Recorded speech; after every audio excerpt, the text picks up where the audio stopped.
marquee matchup. It's red-hot Maryland, winner of 9 of its last 10, and the first 10-victory team ever to play in this game, facing a Tennessee team which won 4 of 5 down the stretch, including back-to-back shutouts to finish the season. We also note, importantly, that both teams are accustomed to winning late and winning dramatically. It's the ACC Terrapins and the SEC Volunteers in the 35th Chick-fil-A Peach Bowl as Capital One Bowl Week readies for another kickoff on ESPN. Now let's join Reese, Trev, and Mark in the studio.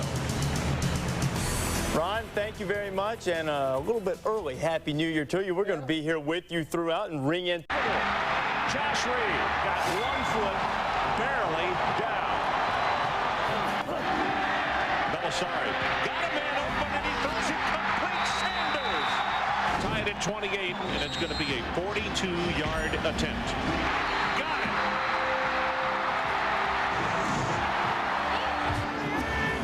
Tonight you'll find the best linebacker in college football right here in Atlanta, Georgia at the Chick-fil-A Peach Bowl. Maryland's E.J. Henderson, winner of the Dick Butkus Award, who's in fearsome form once again after a long rehab from a back injury.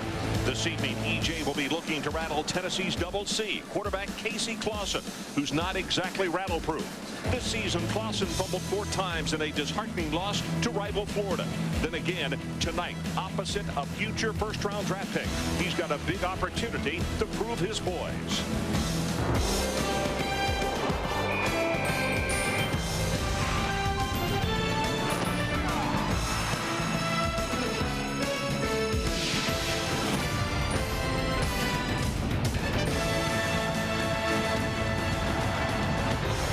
To Capital One Bowl Week on ESPN. It's the Chick-fil-A Peach Bowl. Tonight, the Tennessee Volunteers take on number 18, Maryland. Hi, everybody, and a Happy New Year. Ron Franklin here, along with Mike Gottfried. And Mike, let's talk about running backs tonight. Chris Downs really came just out of nowhere and is shocked to even his coaches. Perry is now healthy. They got a good tandem of backs at Maryland. Ron, I really believe whoever runs the football the best is going to win this football game, because both these teams need the running game.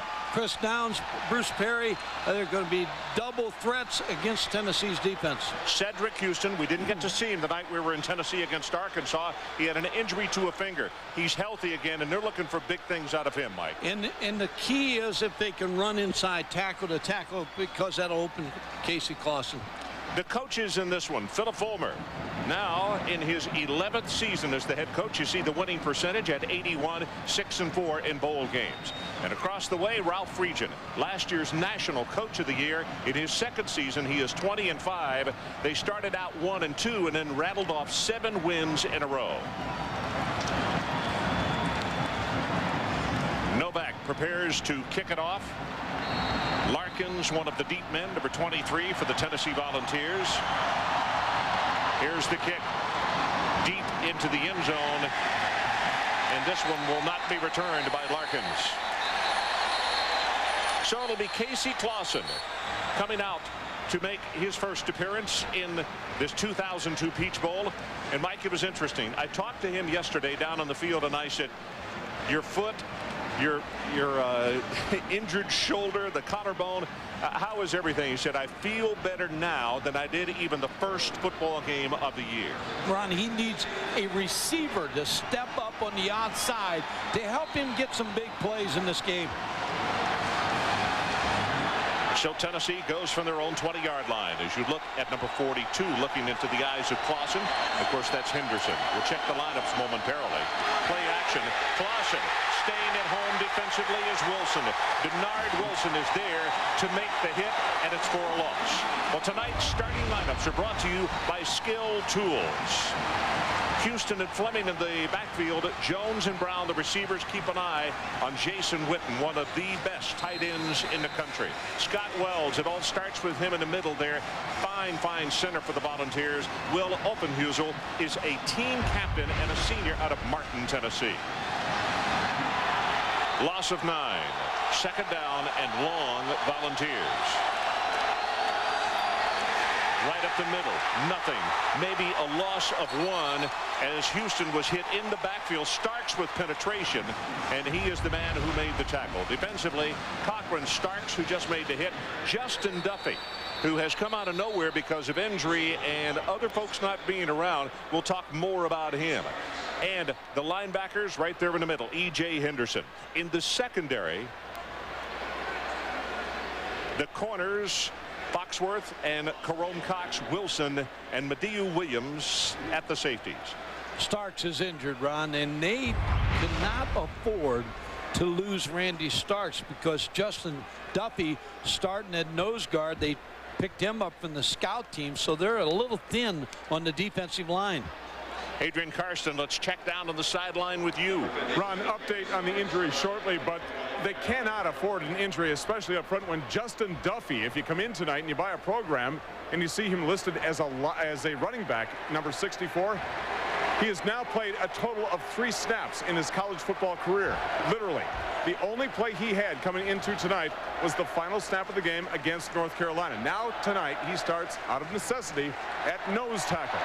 Have the update on the injury shortly, but this could be big news for Maryland. Well, I would imagine his heart is pounding. Coming into the lineup with him, Landon Jones, who's a junior out of Marion, Ohio. But Duffy, who was out of Gaithersburg, played special teams, and in practice he stood out, and they really didn't have anybody else to go to. And we understand he's listed at 250. But Adrian will get you to double check on this, that he is up to at least 280 pounds. So that would help him out some as far as playing at defensive tackle. Third down. They need the 30. Clausen's pass. Quick out. 15 at the 20. And Montrell Jones will put him in a position where at least they can flip the field a little bit with the punt, but it's going to be 4th down. It's still very long, Tennessee. Good sequence, Maryland defense. Yeah, Maryland won on that first series. On first play, Casey Clausen got sacked. They're not good enough on offense to overcome a 10-yard loss. Dustin Colquitt, the lefty, very good kicker. One of the things he's worked on this year, getting more height, making him a better coverage kicker. Very dangerous return man in Suter. Steve Suter, number 34. Here's the boot. Good high coverage kick. Suter, no fair catch, brings it in. 37, hit immediately at the 38, and that's great coverage on the special teams. It was Witten, the tight end, who made the tackle. 41 on the punt and 1 on the return. Scott McBrien, a junior out of Rockville, Maryland. Now, Mike, when we first saw him, and it was the weekend of the Florida State game, still trying to fathom this offense, very intricate offense of Ralph Friedgen's, and he was searching for confidence as well. Well, what helped him get the confidence was Chris Downs' emergence as a running back.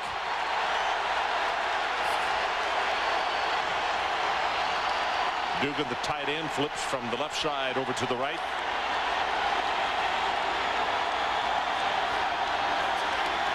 Suter in motion, but it's a give straight ahead. Hit at the line of scrimmage is Chris Downs. Going to be no gain. Tonight's starting lineups brought to you by Skill Tools, and this is the way they start for Maryland. Downs and Lynch in the backfield, Monroe and Suter, wide receiver Jeff Dugan, more of a blocker than a pass receiver. And up front with the offensive line, Todd White, the center, all ACC first team. Right tackle Matt Crawford, first team all ACC. Both of those youngsters have graduated already and are in grad school.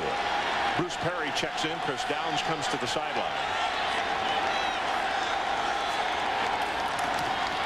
McBrien, first throw, out in the flat. That's Downs.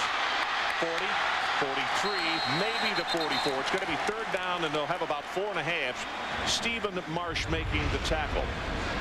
Very good group up front. Hand, Moore, Franklin, and Demetrin Veal. The linebackers, boy, this is a tough situation. Eddie Moore, team captain, has never missed a game at Tennessee. Not starting tonight. He might not even play. It is Stephen Marsh who gets the start ahead of him. Battle, a very good one. Number 14 at cornerback.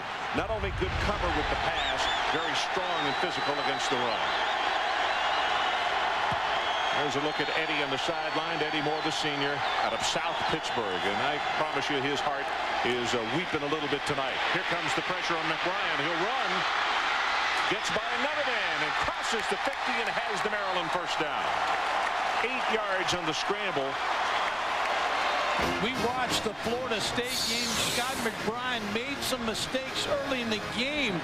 on interceptions, but here he does the wise things. He sees the corner collapsing and he picks up the first down. Not real big at 6 feet, 180 pounds. He's a southpaw and he even throws sidearm. But his teammates have learned that when he scrambles, get out there and help him, and he can pay big dividends.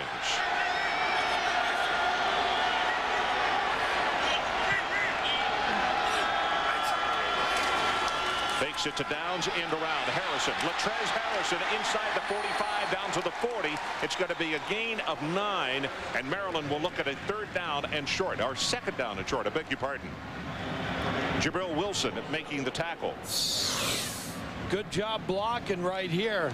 Latrez Harrison coming around on the wingback sweep.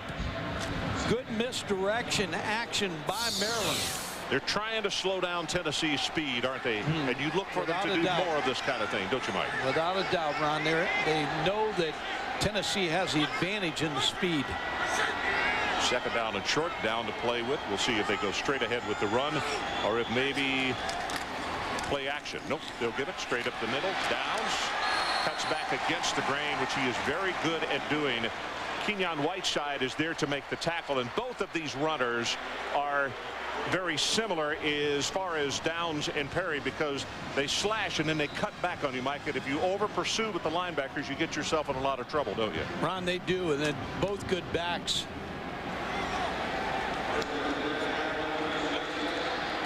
Downs is the lone setback this time.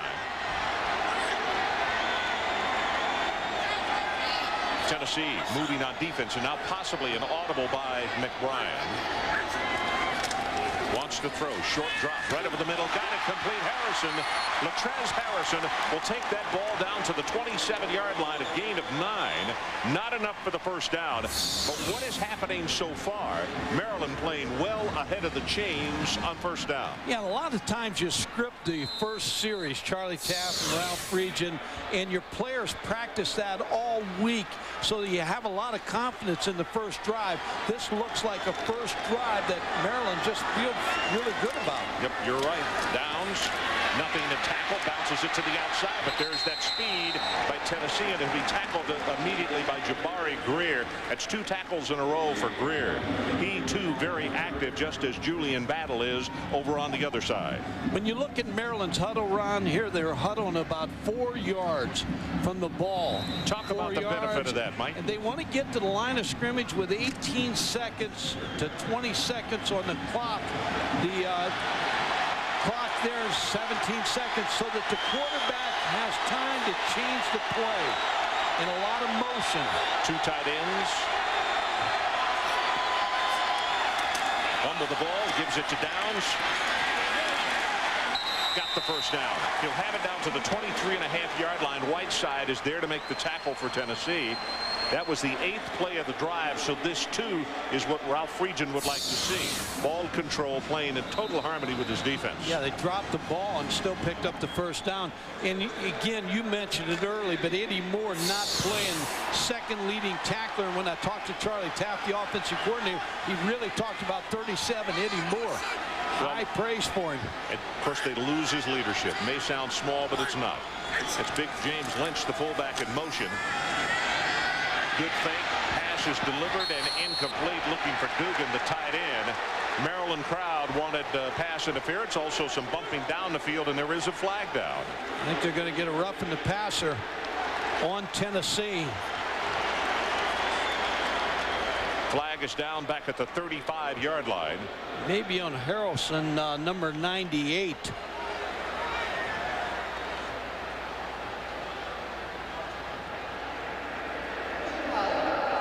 Roughing a passer, blow to the head. Half the distance to the goal line. Bring your spot. Automatic.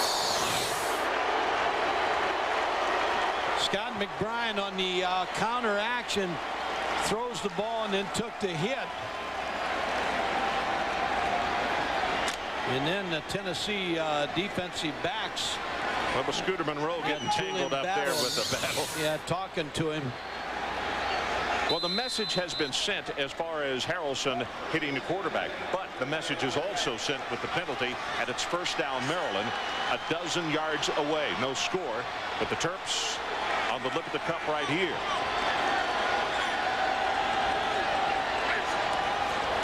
Option, open side, back to Downs. Has to go by his blocker. Tackle Matt Crawford had to get by him first, and then is stopped at the 11-yard line by Kendrick. Now there are 2 flags down, and up on what would be the top of your screen, out wide on the right, the Maryland receivers and defensive back Julian Battle having a battle. Yeah, we talked about Julian Battle talking on the last play. He may have got caught here for a personal foul again.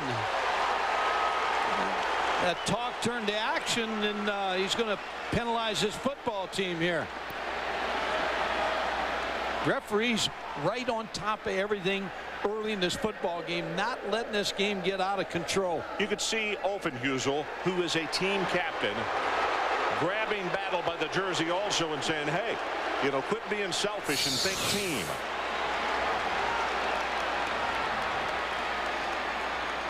Yeah, again, they're wishing each other Happy New Year. I tell you, Mike, he's going to have to be careful now. This is a Big Ten group of officials. You know, they may not take that. They may say, you're out of here. And Phil Fulmer can ill afford to have Julian Battle out of the ball game.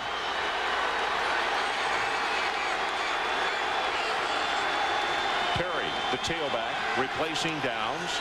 They'll pitch it to Perry. Back into the short side of the field. Oh, he's hit, but he fights forward down to around the 3-yard line. And it's going to be second down and goal. Talked about Julian Battle, and I think Philip Fulmer got him right over the sideline to calm him down. He's going to walk it off over there. Hurt his football team with that penalty. Jones and Wilson combining on that last stop. Second down and goal. Maryland at the line of scrimmage, 3 yards away. This is the 11th play of the drive. It's Fiddler in motion. Pitch to Perry. Back into the short side at the 2, at the 1. Will not score. It's going to be third down and goal, but they are probably about a foot, maybe 2 feet away. Tackled by Omari Hand. And what you have to worry about if you're Tennessee on defense, John Chavis, the defensive coordinator, is the option down here. They can come with the power and over the top, or they can come down the line with the option. They're about as close as you can get.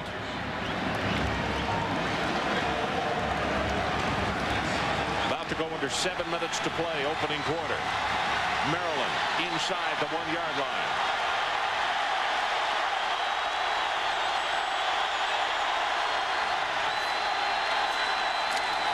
Hands it off to the fullback, and Lynch doesn't get in.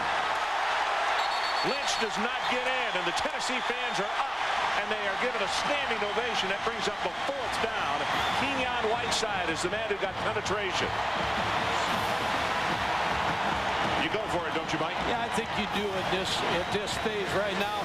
Even if you don't make it, you leave the football down here on the half-yard line. Well, Maryland tried to cross him up by giving it to the 270-pound fullback. Yeah, I don't think you'll see the fullback carry here. Perry is the man at the top of the eye, number 1.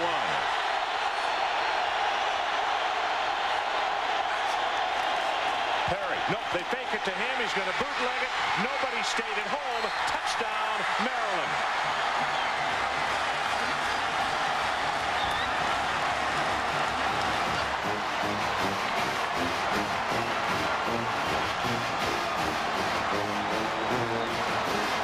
You could see that very determined look on defensive coordinator John Chavis's face. Someone will get a talking to when they come to the bench, because nobody stayed at home and made sure that the quarterback didn't do what he just did to waltz in. Novak, who was first team all-conference in the Atlantic Coast, stands by to attempt the extra point. It's a good pass. Kick is up, and it's good. And Maryland goes on the scoreboard first. 6 minutes left, opening quarter. It is Maryland 7 and Tennessee nothing.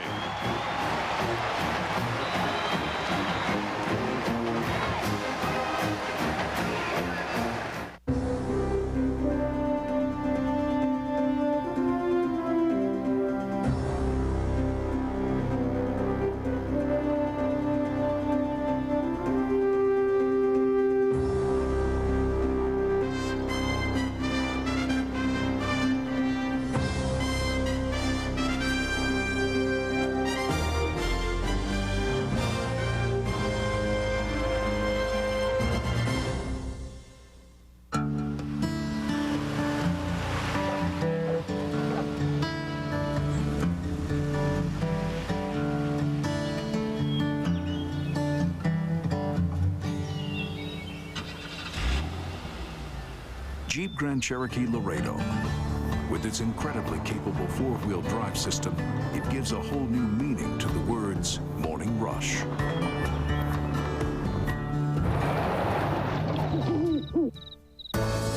The holidays are here, and in the spirit of the season, Verizon Wireless lets you share time with your whole family with the America's Choice National Family Share Plan. Now get unlimited night and weekend minutes to share on up to 4 separate lines. And now you can enter our Lord of the Rings, The Two Towers sweepstakes to win an exciting trip for the whole family to New Zealand to visit where the movie was filmed. Because there should never be limits when it comes to sharing. Verizon Wireless, we never stop working for you. The Lord of the Rings, The Two Towers, now in theaters. Log on for sweepstakes details. We're taking a heritage of performance to the next level with greater control from new wraparound grips, the rugged durability of a metal gearbox, and built-in work lights for spot-on visibility in any lighting. At Skill, we share your passion for home improvement, which is why we've challenged ourselves to create the most forward-thinking new tools possible. Introducing the all-new power tool line from Skill with built-in work lights. It's what's next.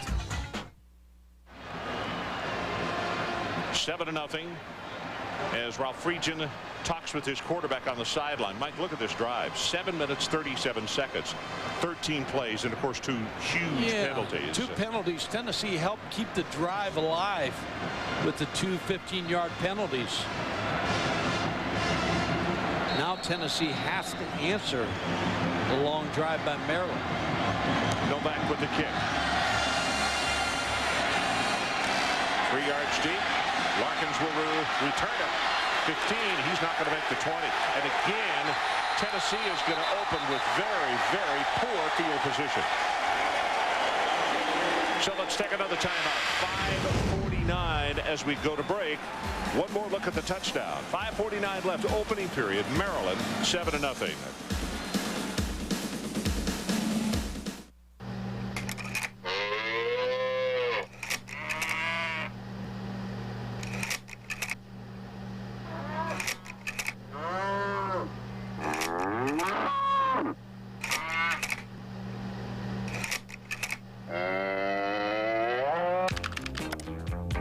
One of the first 35,000 to log on before midnight tonight for free delicious food from Chick-fil-A at chickfilapeachbowl.com.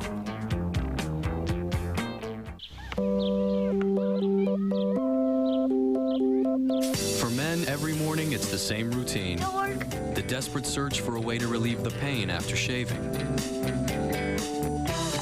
Finally, there's a better way to soothe your skin. Nivea for Men Aftershave Balm is an advanced blend of moisturizers and vitamins that soothe and actually improve your skin. Nivea for Men. More evolved skincare. What is wrong with you? All new Dodge Ram Heavy Duties with the power of a new 5.7-liter Hemi Magnum V8 or an available high-output Cummins turbo diesel. It's the most powerful line of trucks in the universe.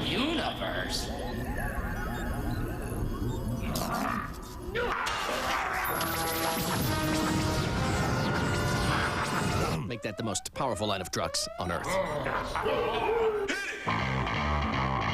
Ram Heavy Duty. Enough muscle to grab Motor Trend's 2003 Truck of the Year award. Jim! Hey, Mikey. There's our TV. 57-inch widescreen. Looks even better than last week. Can we take it home this time? Therein lies the problem, Peter. The minute we take it home, I'm going to see it on sale. You know, with Circuit City's Price Match Plus, you don't have to worry about that. Huh. Don't worry, take it home. And right now at Circuit City, buy any big screen TV and get free delivery, guaranteed in time for the BCS Championship game. Circuit City, we're with you. ESPN's exclusive presentation of the 2002 Chick-fil-A Peach Bowl. Presented by Chick-fil-A. We didn't invent the chicken, just the chicken sandwich. And in part by Jeep, the most respected, honored, and heroic 4x4s out there. Only in a Jeep 4x4. And by Circuit City. We know how you feel. That's why we're here. Circuit City. We're with you. So welcome back to the Chick-fil-A Peach Bowl. Maryland gets on the board first. That's Witten, the tight end, who Splits out wide to the right side, about 14 yards. Short drop, they go the other direction. Oh, it had that one complete to Montrell Jones, and Montrell may have the first down. Nope, they're going to say he's out of bounds, about a half-yard shy as Foxworth pushed him out of bounds. That's the biggest thing that Tennessee needs to do here. Move the chains a couple of times and get a decent field position to operate offensively. Yeah, and some receiver, Montrell Jones gets his first catch in this football game, but a receiver has to step up with a big play. That's the thing Tennessee lost when they lost Kelly Washington. There's Kelly on the bench watching his teammates. 5:43 left, opening quarter. With a lot of people stacked at the line of scrimmage, they go with the running play. Houston is going to have the first down. Started at right tackle, cut it back into the middle. E.J. Henderson made the tackle, the first of what probably will be many on the night. Here's 64, Duffy, right here getting his first chance to play. Gets does a pretty good job, but gets ridden out of there by the center, Scott Wells. They got two young guys in there, Landon Jones and Justin Duffy, so Tennessee ought to be able to take advantage of that. Not a lot of starts between those two.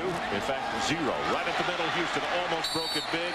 Got to be a gain of 5. Leon Joe, one of the inside backers, a junior out of Clinton, Maryland. Very fast. About a 4.6 on him is there to make the stop. And Ron, one of the jobs of the coaches in the press box is to see the fact that starts went out. Yep. So you got to back up in Duffy. Now you got to back up in Jones from Marion Harding High School.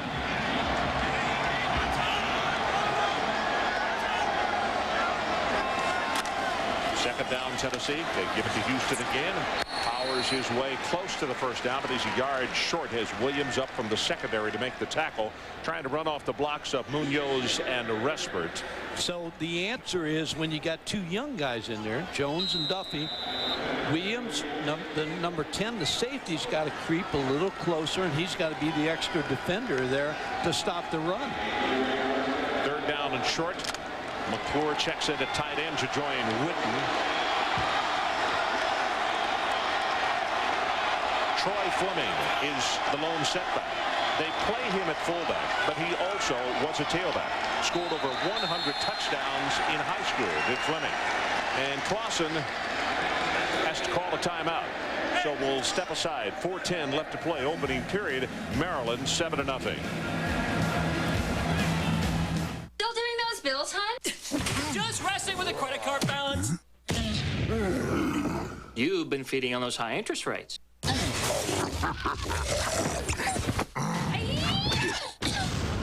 I just switched our balance over to a Capital One no-hassle card.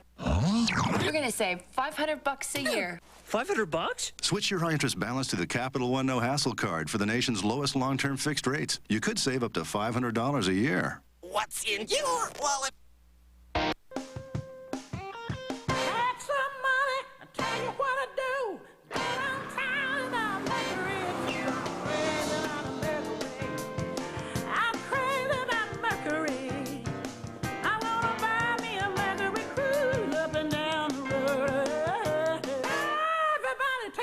It's back. The all-new Mercury Marauder. Now get 0% financing or $2,000 cash back.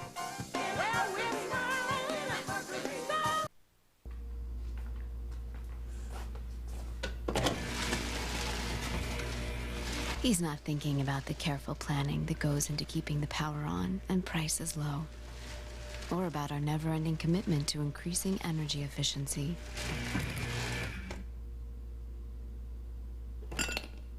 He has more important things to think about than his electricity. But we don't. Georgia Power, a Southern company. For the Chick-fil-A family at almost 1,100 locations, welcome to the Chick-fil-A Peach Bowl. We think we're in for a great game between the University of Tennessee Volunteers and the University of Maryland Terrapins. As the Chick-fil-A Peach Bowl celebrates our 35th anniversary, we also celebrate 6 straight sellouts, a record payout for the 2 universities, and almost $325,000 for local charities and college scholarships. Also, a special thank you for our partnership with the ACC, the SEC, ESPN, and the Bobby Dodd Coach of the Year Foundation. We wish you a blessed and happy New Year. Thank you for bringing it in with us. And by the way, eat more chicken in 2003.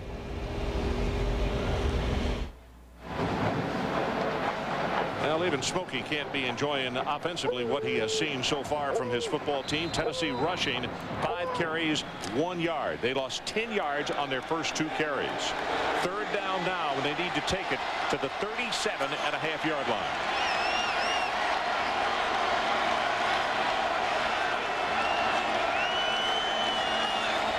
Here comes the pitch. Blockers in front, turns it up. Cedric Houston, flag is down. He's going to have the first down, but from where that flag was thrown, that might not be good news. Looks like a crackback block, Ron. Madieu Williams made the stop for Maryland, and it's going to be holding against the Volunteers. Boy, this is 3 major penalties in the first quarter against Phil Fulmer's ball club.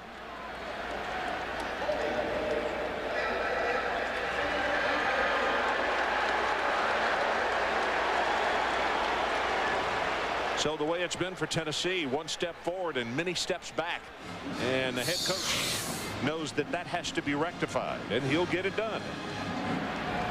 You see the blocking right here. Might be the hold right there.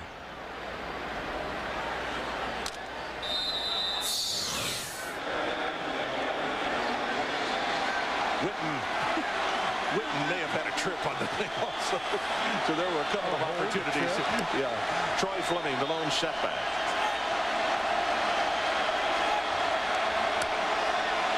Third down, Tennessee. Looking. There's the screen. Pressure is on. Great defensive play as it just blows up. Troy Fleming hit immediately by guess who? Butkus Award winner E.J. Henderson. Sometimes you get trends, and in long yardage situations, you go to the screen, and E.J. Henderson's been watching a lot of tape because he knew this screen was coming. And again, Maryland's going to have good field position. You're right. Dustin Colquitt waits to kick. And remember what I said a few moments ago. Suter is capable of taking it back at any time. He had 4 returns for touchdowns this year. Beautiful kick. High driving spiral. Suter all the way back to the 28-yard line. And super coverage, Tennessee. Tonight, Capital One Bowl Week continues on ESPN2 at 10:30.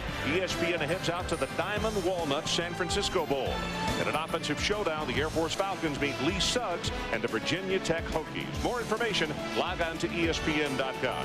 And I'm sure Bud Foster, the defensive coordinator, is anxious to see how they can stop the option of the Air Force. It's like playing Princeton in basketball. Better be ready. You had better be ready. Downs Forrest with some option. Give Oregon some fits. Downs and Perry, the 2 setbacks. And it's going to be Downs. And they're getting positive yardage, not as much that time on first down. He's going to be stopped after 2. Now you get a chance. You felt each other out a little bit. Now the first series is over for Maryland's offense. So now Tennessee's got a better feel for him. As you see, Maryland has been strong in the first quarter all year. Well, Chris Downs carried the ball now, and he has gone to the sideline, and Bruce Perry checks in. Perry missed as Veal has to go out of the ball game, and still another defensive injury for the Volunteers, which has been the story of 2002. You look at Perry, preseason All-American, preseason All-Conference, missed the first 7 games of the year because of injury. That's when Downs stepped in, and they have had an outstanding year already with 10 victories. Tough sledding here. It's going to be 3 yards. And Reese Davis, let's check back at the studio with you. Ron, Happy New Year. Another ACC team involved in the Silicon Valley Football Classic. Georgia Tech against Fresno State. A tight game until Rodney Davis busts loose for the Dogs. And Fresno State beats the Yellow Jackets by 9. ACC 2-2 in the postseason so far. Okay, our situation, the ACC and the early sledding here in Atlanta on top of Tennessee and the SEC, 7-0. 1:37 to play, opening quarter. McBrien, pressure off the corner, gets by the blitz, now throws back across field to Perry. Perry will have the first down and then is tackled hard at the 46-yard line by Jabril Wilson. Boy, great job by Scott McBrien. Able to duck out of the blitz right here. Shows real good feet as all of a sudden Tennessee comes unblocked. Now he sets up and throws all the way back across to Bruce Perry. That was Larkins, Mike, who missed him, forced him out of the pocket. But you saw, even on a small quarterback, McBrien really rifled that ball all the way across the field. McBrien is 3 of 3 for 23 yards. Tennessee shows blitz up the middle. Straight ahead with the running play goes to Chris Downs, and he will have about 6 yards in the play. Kenyon Whiteside. Mike, talk about Ralph Friedgen's offense and what makes it so difficult as far as a defensive coordinator. Ron, they have so much. They run a power game. They run the option. They run 3 different kinds of option games. They run the drop back passing game. They hit you with everything. And what they do is they practice. They never repeat a play. They just get as many plays into practice as they can. Perry, the lone setback this time as they go with an I formation. And he hands it off to Perry. Dances his way close to the first down. Good second effort, but he gets pushed back by Wilson.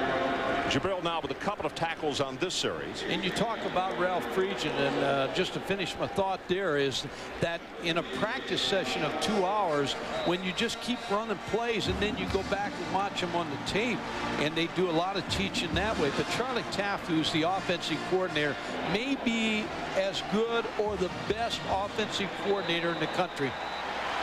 That is the end of the opening quarter. So we'll take a timeout as we head to the second 15. It is Maryland 7 and Smokies Volunteers nothing. The top guys knock the cover off it with the Mercedes Championships on ESPN. Chrysler invites you to preview our holiday collection, featuring our best-selling collection of minivans, now with a special holiday bonus. Now choose one of 3 Sony personal entertainment packages when you buy any new Town & Country minivan. Plus, get 0% financing for 60 months on select minivans. Or choose cash allowances up to $3,500. But hurry, this invitation ends January 2nd, so see your Chrysler dealer today.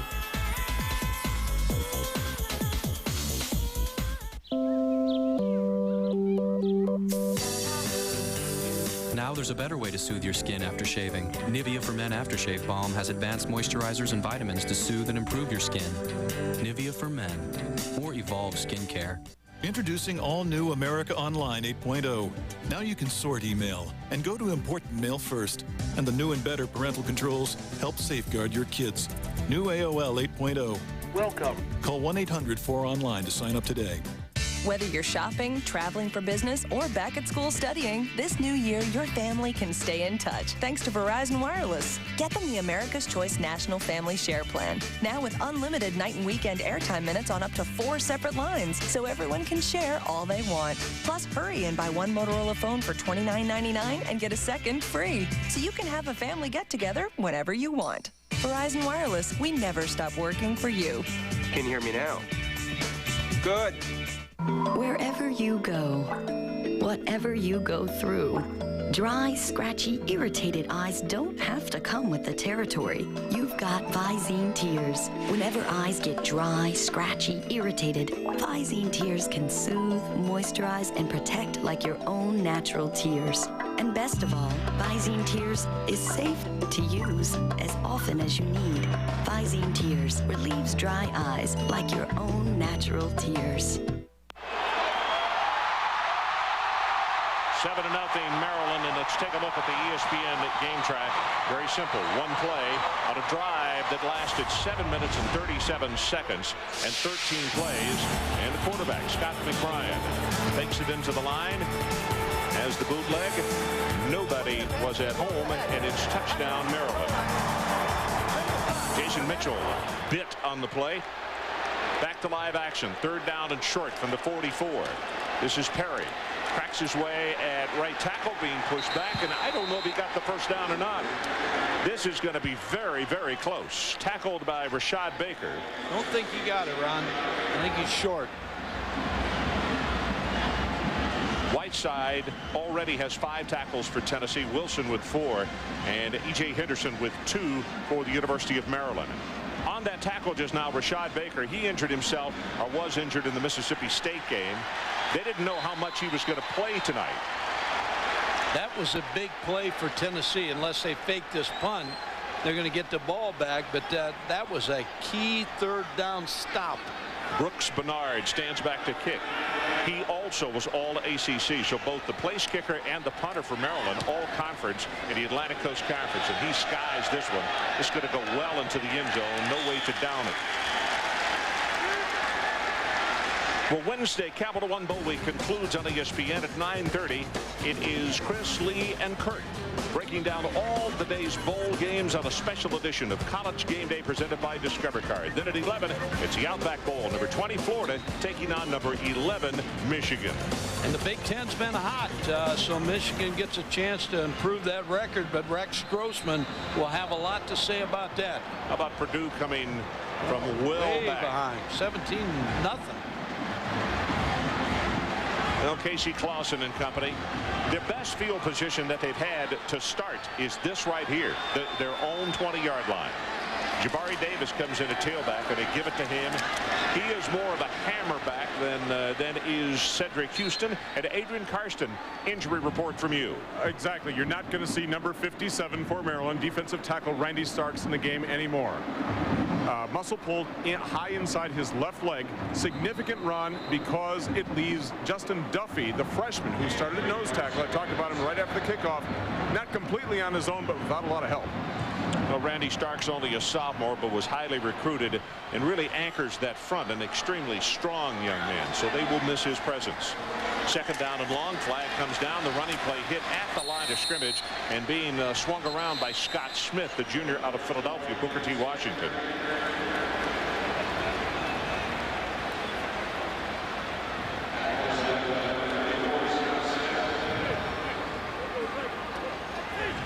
Offside against Maryland. Well, the Terps have not had many miscues in this ball game so far. In fact, that probably is about the first that they've had. First penalty. Adrian was talking about the Starks injury, but he was the guy that Maryland expected to get the push in the passing game in the pocket on Clausen. Very strong player at 6'4", 302.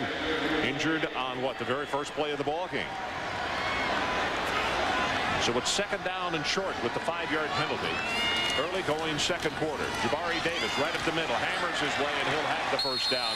Jabari Davis, not as fast as Houston or Tinsley or Williams, but we saw him against Arkansas with a huge breakaway touchdown that kept them in the ball game, and that one went into 6 overtimes. But he has been a very tough back for defenses to stop. Ron, the way this game is setting up, Casey Clausen may have the play action pass here because they opted to run the football here early in the game. Cedric Houston checks back in a tailback. Clausen got a man over the middle, throws it low, and it's complete at the 44-yard line. C.J. Phaeton, a freshman out of Virginia, beats Virginia. And Clausen a little slow in getting up as he got popped after delivering the pass. Excellent catch by Phaeton because he had to go down real low and scoop that ball up. Low throw by Casey Clausen, number 17, C.J. Phaeton. Watch him go down, really get good bend in his body to get that catch. So first down from their own 45-yard line, trailing 7-0. And we've just gone under 12.5 minutes left in this opening half of the Chick-fil-A Peach Bowl. Draw play. Houston, good job of staying at home there by Leroy Ambush, the linebacker. How about that name for a linebacker? Leroy Ambush, a junior out of Frederick, Maryland, 6'1", 229.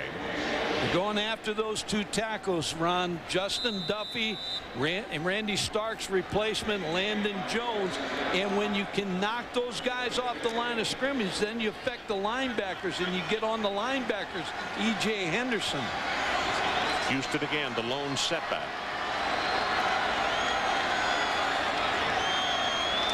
Maryland crowding the line of scrimmage. They come with a blitz. Pass is thrown, and it's intercepted.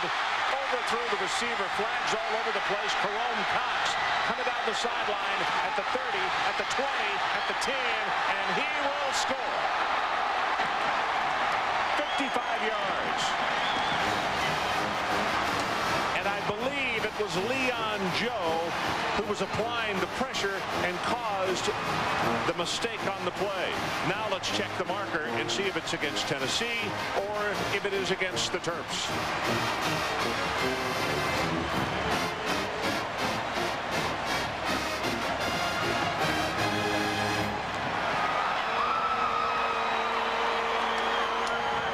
Ineligible receiver on the offense. Touchdown. The touchdown stands. How huge is that in the early going of the second quarter that Maryland now jumps out in front? You always want to go after those quarterbacks when they throw the interception and they get after Casey Clausen. Leon Joe is the man who was working over Casey. Novak trying to make it a 14-0 game, Maryland. He's got it.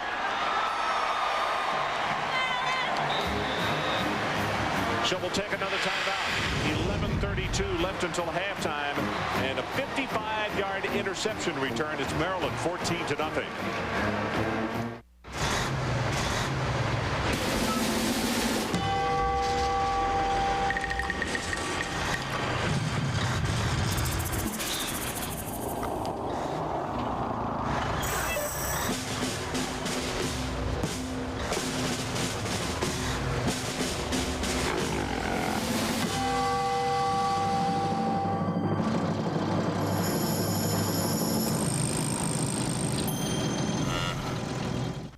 Have rollover minutes? Well, if you don't have Cingular Wireless, you don't have rollover. Only Cingular lets you roll over your unused anytime minutes from month to month. So get rollover, Cingular rollover, and start rolling over minutes over and over and over from month to month to month. Through your minutes, keep them. Right now, get this cool Motorola phone only from Cingular. And now, rollover is available on Cingular Preferred Nation plans. Sleep, Mom. There are monsters in my closet. I have an idea. There, honey. Feel safe? Now the monsters are under the Caravan. No, they aren't. I'll show you. Dodge Caravan. A feeling of security no matter what lies ahead. Told you so. Sure. Let's hide under the minivan. Great idea. See Monsters, Inc. now on DVD and in the Dodge Caravan. Grab Dodge's 770 powertrain limited warranty. Ford, Chevy, and Toyota don't match it.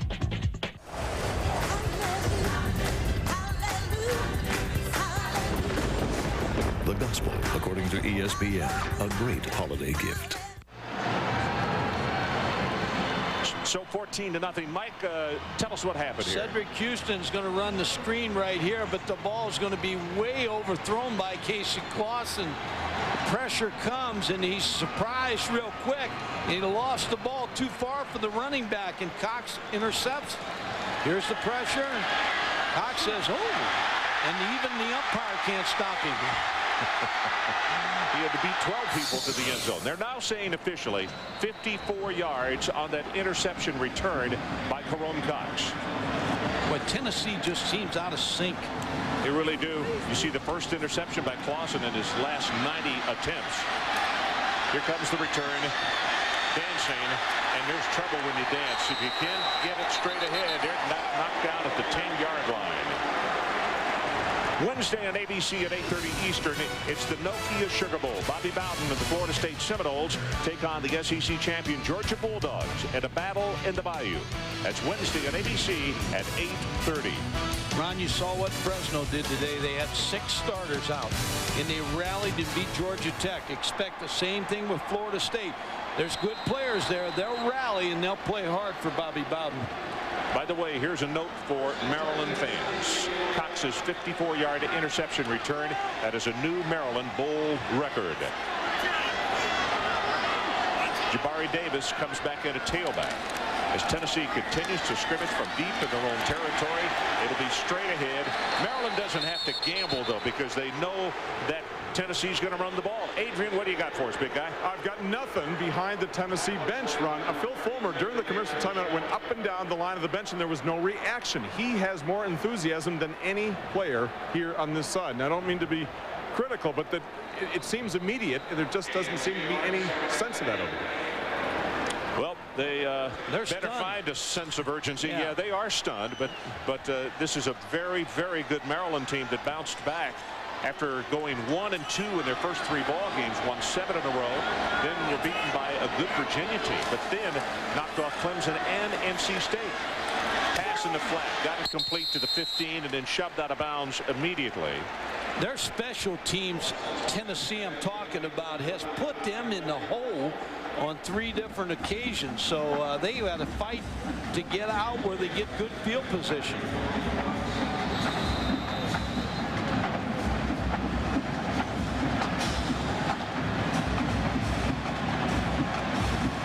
Going under 10 minutes to play until halftime. Maryland 14-0.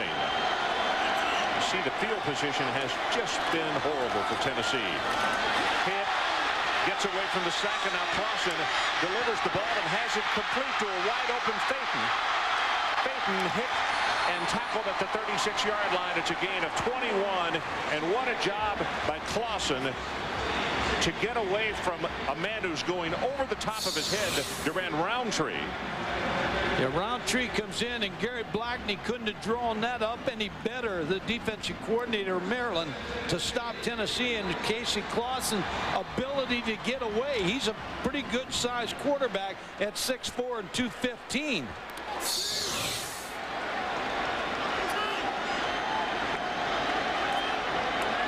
From the 36 and first down, straight into the pocket, deep over the middle, got a man, and his tight end Witten overthrown.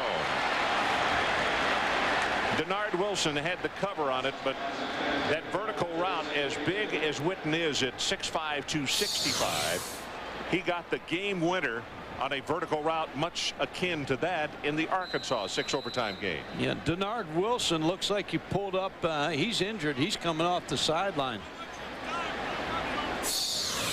Denard, a junior out of Upper Marlboro, Maryland, 5'11", 186, the starter at strong safety. And Andrew Smith Jr. will come in replacing him, number 23.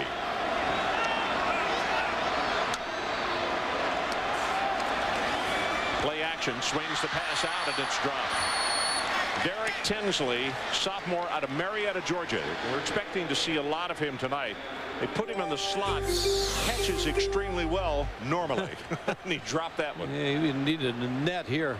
But when you look at Tennessee, they're missing passes, their penalties early, the lack of concentration here in the first half. Well, Denard Wilson comes back into the ball game. Battle continues to sit, and I don't believe he's been back in the ball game, has he? Troy Fleming, the lone setback this time, number 27. Third down, the line to make the 46.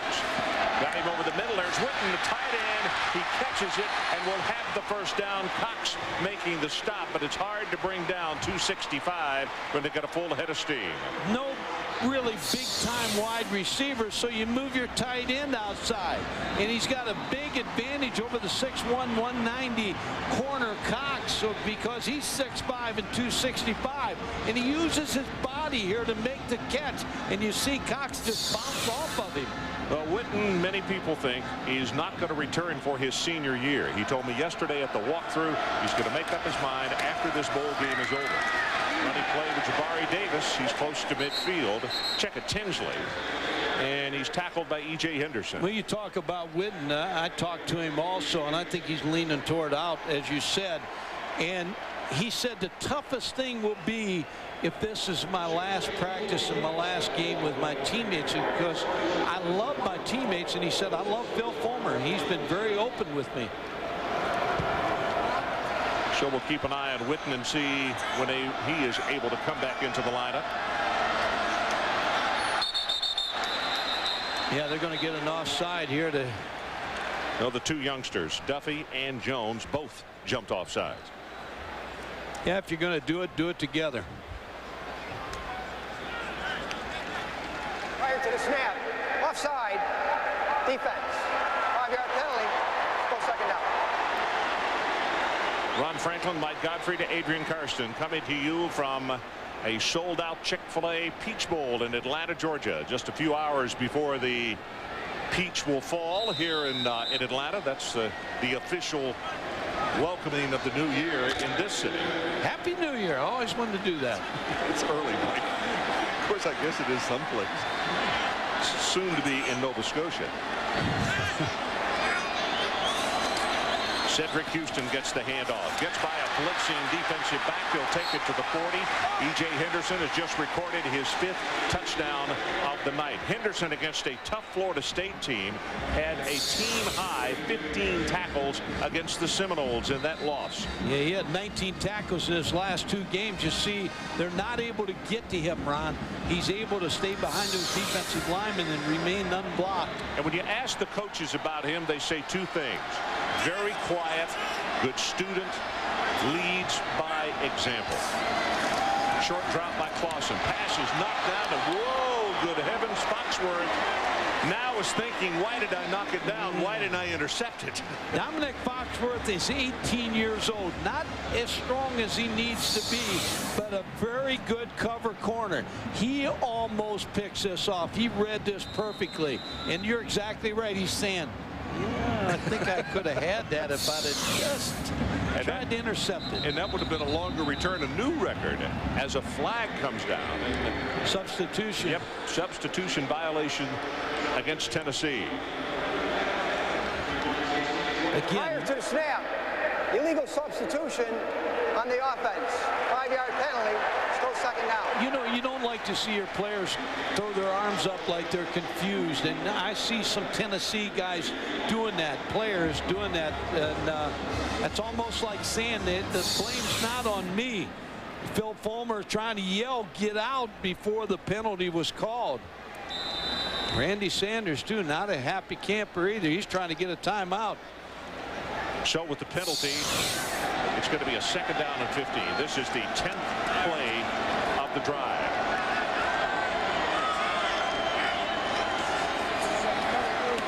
Clausen, 5-step drop, got his pass complete. Payton, boy, does he get hit. That's 3 catches for C.J. Payton tonight. And Denard Wilson is the man who put the stick on him. And Denard Wilson got hurt about 2 plays ago, and he comes back in this football game. He put some pain on Payton. You know, Mike, I was looking at some stuff I had in the computer at home. Denard Wilson started at cornerback in the Florida State game. Now they've moved him over to strong safety. And he seems to be maybe a little bit more at home at that safety position. If that hit is any indication, he's at home. Sweet home. Payton's got 3 catches, 45 yards for Tennessee. Middle coming in the blitz with Joe. Payton catches this one after going in motion, and he'll have the Tennessee first down. So it looks as though a freshman out of Virginia Beach, Virginia, is the man who's going to step up and say, hey, I'll help carry the load. Adrian Karsten, what do you got? Ron, number 1, Jason Witten, probably the number 1 tight end, or could be the number 1 tight end in America, maybe out of this game. Ankle sprain high up into his right shin. Tough kid. I mean, he doesn't want ice. He doesn't want it retaped or anything else, but he's out of the game for now. That means a lot as far as blocking and receiving is for Tennessee. Well, that's for sure. He's in the game right now, I believe, Ron. They can't keep him out.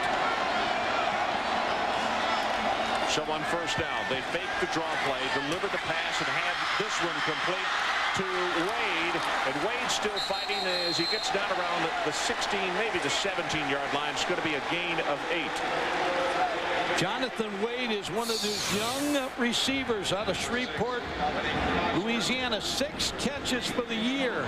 Just sits down out there, gets the ball delivered, and tries to pick up all he can pick up.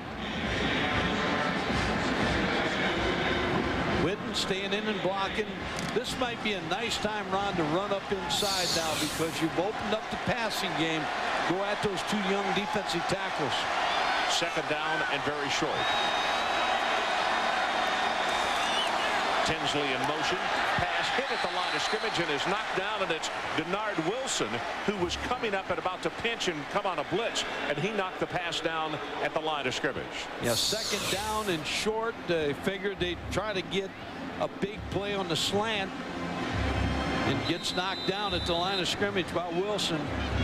And again, Gary Blackney's Maryland defense throwing a lot of looks at Tennessee, a lot of blitzes, a lot of action up inside. 14th play of the drive. It all started at the 11-yard line. Third down, they still need 2. Pitches it back to Tinsley. Hit behind the line of scrimmage. E.J. Henderson with a this kind of play, the award that he won this year, and it's a loss of 6 yards. There's no way that play should be run to E.J. Henderson. Sitting outside to try to get the toss sweep. There's Witten and missed the block right here because E.J. Henderson came inside and they were a little confused on the blocking scheme. Well, he blew the whole thing up, and they're going to have to go for the field goal attempt. Alex Walls, who is 11 of 15, his longest 44 this year. This will be an attempt of 38 yards. He missed a few games because of a groin injury, but healthy again. Plenty long enough, and Tennessee on the scoreboard. So we'll take a timeout. 4:46 left until halftime. It is Maryland 14-3.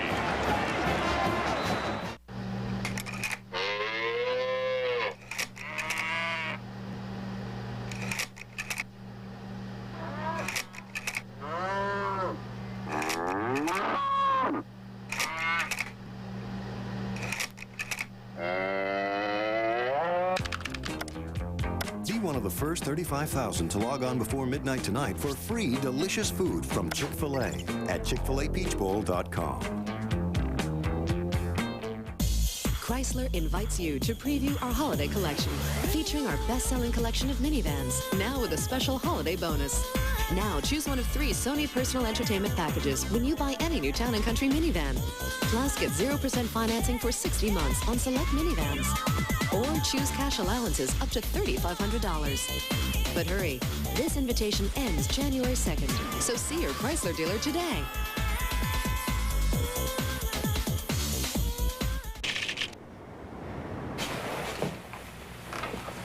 What's up, Sean? Not much. What's up with you? Nothing. What are you doing here? Nothing. How about you? Nothing. Cool.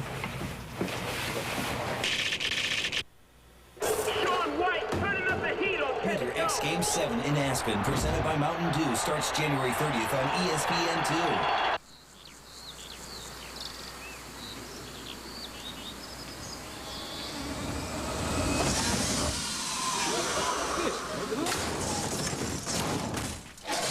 No matter who you are, everybody's got a little diet doing them. Yeah! Nice shot. So don't hold back.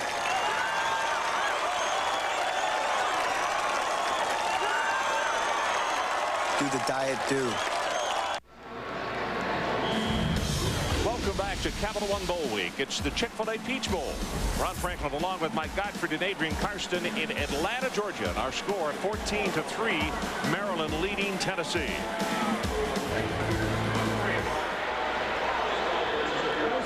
Although Witten was injured, they couldn't keep him off the field to play. He said, I want to go back into the ball game. Meanwhile, on the other side of the field, E.J. Henderson. We'll check officially. I know he has 6 tackles. And in fact, I think that's what they have him for officially. As Newman prepares to kick it off, Steve Suter, the deep man, standing at the goal line.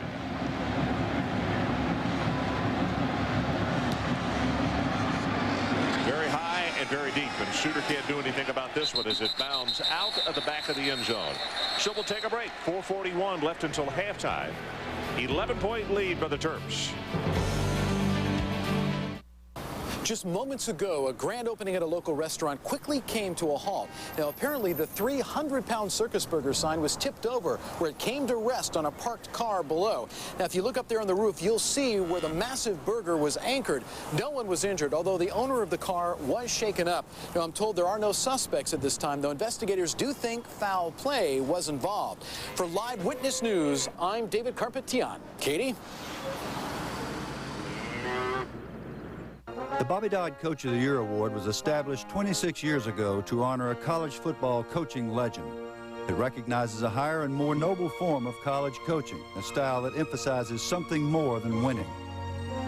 Bobby Dodd coached that way, and after 165 career wins and election into the College Football Hall of Fame, his award recognizes coaches who teach and win the right way.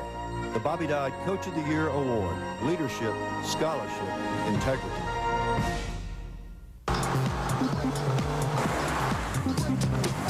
Hey, Don! Hey, what's up? You going to Tommy's party? I can't. I'm working. Oh, break. The Dodge SXTs. 4 cool cars. And you won't have to work 2 jobs just to buy one. Don, you made it! I like your hat. Grab Dodge's 770 powertrain limited warranty. Ford, Chevy, and Toyota don't match it. How do you get more from cordless? More. With built-in work lights for more visibility, wraparound grips for more control, and more capability than ever, thanks to innovative onboard accessories, like the first cordless drill with a built-in stud finder. At Skill, we share your passion for home improvement, which is why we've challenged ourselves to give you more in every cordless tool we build. The all-new cordless power tools from Skill. They're what's next. So we're back. Philip Fulmer, the head coach and also former offensive line coach, and played offensive line at Tennessee. And he's in talking with the tight ends over there. Yeah. They're talking about some defensive schemes that Maryland is running and what they need to do to try to help block it better. Mike Barry, the offensive line coach, was the coach sitting there in the middle. Suter in motion. Play action. Going to go on top, looking for Suter, the speedster, and incomplete as the safety got over in plenty of time to help battle with the cover. Suter is a 4.35 sprinter. As I mentioned, he's got 4 punt returns for touchdown. Yeah, John Chavis knew that when Suter came in the ball game, it's either going to be a reverse or they're going to try to home run you because of the speed. Julian Battle got beat a little bit, but had help from the safety. Did Battle come up lame after that play? We'll keep an eye on him. Timeout, Tennessee, second 1.5. So Tennessee calls a timeout. We'll take the break with them. 4 minutes, 43 seconds left until halftime. Let's do it. Oh, come on. Catch the ball before you run with it. Let's Basketball go. 101. Basketball 101. Touch somebody. Touch somebody now. Oh, what are you doing? There you go. Just like we drew it up. Tangled up with Roar. Stay in the lane. Stay in the lane. Knock him down. Get out of the crease. No, just hit somebody. Go, Danny, go. It's a disgrace. They ought to be ashamed of themselves. Now that's what I'm talking about. They're not thinking about the thousands of people across the state devoted to keeping their lights on. The baby looks dead. Or about the service trucks and linemen, ready when needed. Just let those onions get nice and... They've got more important things to think about than their electricity. You can smell the garlic in there? But we don't. And over here, we'll see how the roast... Georgia Power, a Southern company. Everybody's got a little Jeep Adventure in them, so you better hurry to your Jeep dealer because they want to make this a record-breaking month. Now's a great time to get a 2-wheel drive Jeep Grand Cherokee Laredo for 0 down payment. $299 a month with $299 due at signing for qualified lessees. Plus, get our 770 powertrain limited warranty. No one else gives you all that. See your dealer before December 31st to find the Jeep Adventure in you. ESPN's exclusive presentation of the 2002 Chick-fil-A Peach Bowl. Presented by Chick-fil-A. We didn't invent the chicken, just the chicken sandwich. And in part by Capital One, who asks, what's in your wallet?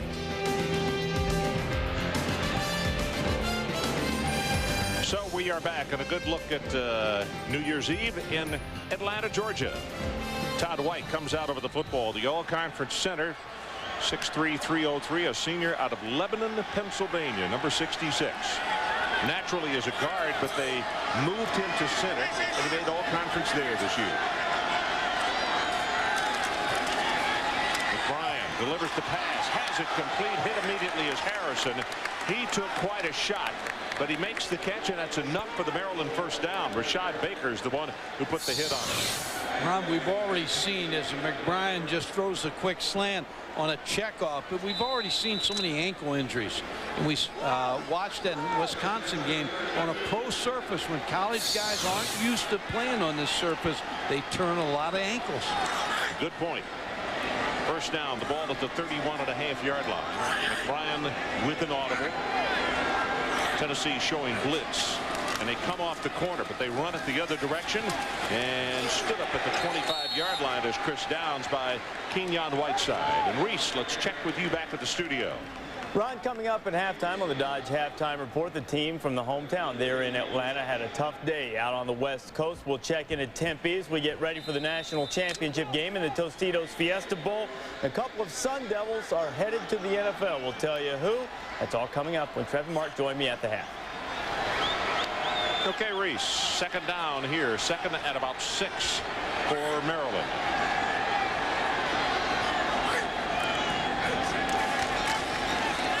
McBrien looks over the middle, throws that when he threw it behind his intended receiver, Scooter Monroe. Scott McBrien, when we saw him against Florida State early in the year, just really caught fire. In the last 10 games, completed 119 out of 201 passing attempts, 14 touchdowns. A little low on that throw. Third down. They need to take it to the 41.5-yard line. Clock is stopped at 3:26 until halftime. Tennessee fans trying to help out the defense, and that's to Suter. The middle screen, nothing doing. Tennessee's got that one completely sniffed out. Loss of 2, it'll be fourth down. High throw to Suter, never really got a chance to get back in there and get his feet up under him. Tennessee runs so well on defense. We talked about the speed that Suter has, but to John Chavis and the Tennessee defense, he is not a surprise. Everywhere he goes, they got at least a couple of people going with him. Bernard's first punt tonight, 45 yards. Mark Jones, the deep man for Tennessee.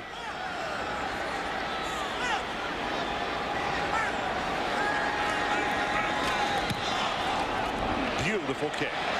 Spiral turning over, lets it go, and now it just bites like a 9-iron, and is going to be touched dead at the 1-yard line.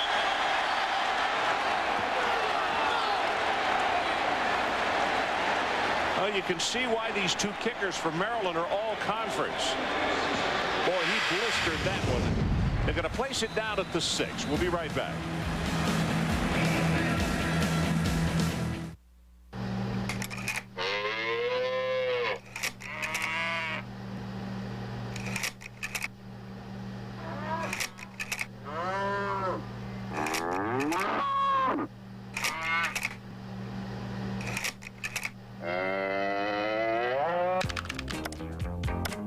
First 35,000 to log on before midnight tonight for free delicious food from Chick-fil-A at chickfilapeachbowl.com.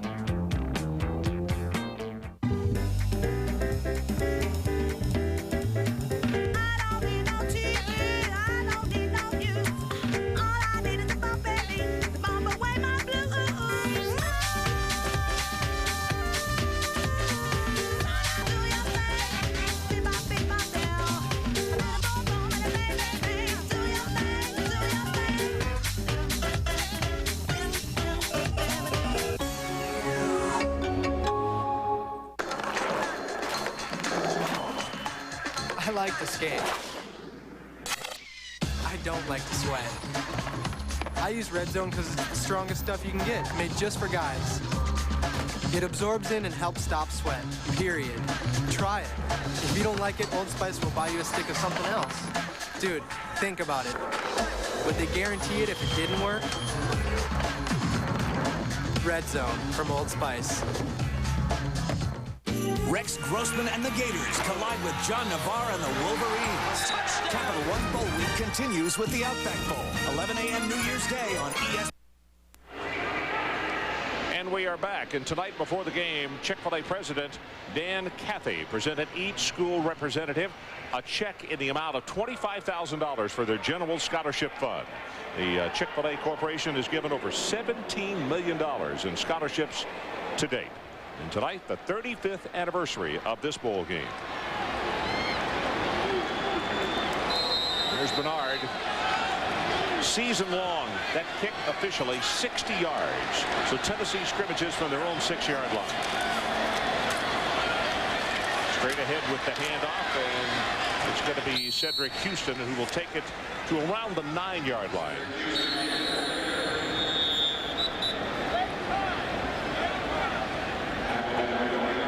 In the Tennessee locker room, what do you try to repair first at halftime as far as the coaches are concerned? I think you got to talk about the penalties. You got to talk about the interception, the mistakes, and that's the reason we're in a hole right now, because you're down 14-3, and then just play a little bit together a little bit more. When you look at Maryland, Ralph Friedgen's got to be real happy the way his team's played, because defensively, even without the 2 starting tackles, they have not given up much yardage on the ground to Tennessee. Tell you what, E.J. Henderson, I think we have him officially for 6 tackles in the first half. He's been all over the lot. He steps up and meets the fullback and then makes the play on the second play.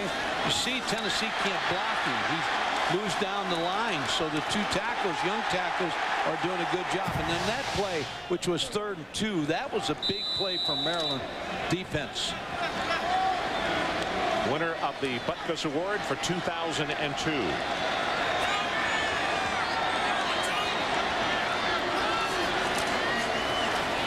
Play action by Clausen, looking deep over the middle. Double coverage out there, though, and incomplete. As Montrell Jones is the guy I was looking for, but running step for step. The defensive backs, Foxworth was there. You're not going to beat Foxworth too many times now. He even slips right here, but he gets some help out of Williams' safety. Casey Clausen with a fake, looking outside, and then he decides to go for the home run, gets hit. It was Roundtree who came in and floored him. So it stops the clock. 2:11 left until halftime, and it's 3rd down. Got Witten split out. They go with the running play, not near the first down. Stopped at the 11 by E.J. Henderson. Houston, the ball carrier. E.J. Henderson's showing you why he is an All-American. They can't block him. Tennessee cannot get to number 42. Slides, the fullback actually ran in. Troy Fleming ran into his guard, so he couldn't block E.J. Henderson. Well, tonight, Capital One Bowl Week continues on ESPN2. At 10:30, it's the Diamond Walnut San Francisco Bowl. Chance Harridge and the Air Force Falcons battle the Virginia Tech Hokies. For more information, log on to ESPN.com. Should be a good game, Ron. Virginia Tech, everybody thinks they're going to rout the Air Force. I believe the Air Force will hang in there.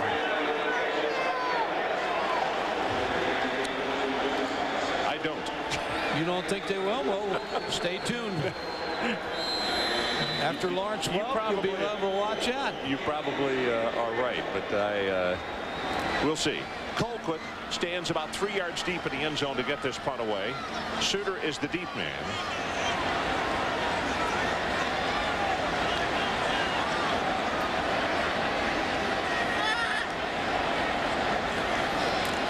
Maryland coming after him, and he gets it away. Sparrow is going to turn over, and he kicked it away from Suter. Actually, a very effective kick.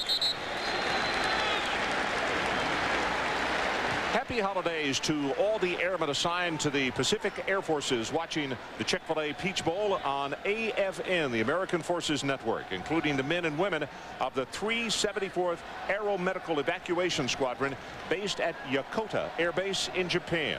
And we thank you for ensuring our sick and wounded receive the best medical care in the world. Happy New Year to all our servicemen and women. A minute 58 seconds left until halftime. Maryland has one timeout left. Terps lead it 14-3. Tennessee comes with the blitz, and they pick it up, throw the pass to the tight end, complete to Dugan, and he rolls out of bounds to stop the clock at the 46. Wilson with the cover. You wonder about Eddie Moore's absence. You talked about leadership. You can't put a number on that. When a guy's your second leading tackler and you're a big play guy on defense and he's not in the lineup, but Stephen Marsh has played well in his place. Good look at Eddie. The amazing thing about him, he had been so durable, but they did more work on his knee, and he did not respond to it. This would have been his 50th collegiate ball game tonight if he had been able to play. McBrien scrambling, gets outside. 45, 40, and hammered out of bounds just inside the 40. It's a 17-yard run. Jones forced him out of bounds. I can remember watching him against Florida State making mistake after mistake and still had a pretty good ball game. But here a heads-up play, and it shows you a good move here. And gets outside. He's trying to point to those defensive guys like somebody's going to block you, but he gets out of bounds. Smart play by the junior quarterback, Scott McBrien. I think Jones was shaken up on that play after knocking the quarterback out of bounds. The training staff has just gotten to him on the sideline. So from the Tennessee 38-yard line, Maryland looking for more points. Right up the middle with the handoff. 5 yards, 6 yards. It's Bruce Perry. Coming up, the Dodge halftime report. Rams Rock. Latest on Florette and Diamond Walnut Bowl. That and more on the Dodge halftime report. Well, before we go to halftime, Tennessee's going to have to stop Maryland because they are not doing a very good job on this series. 117, 116 and counting. Maryland still has one timeout remaining.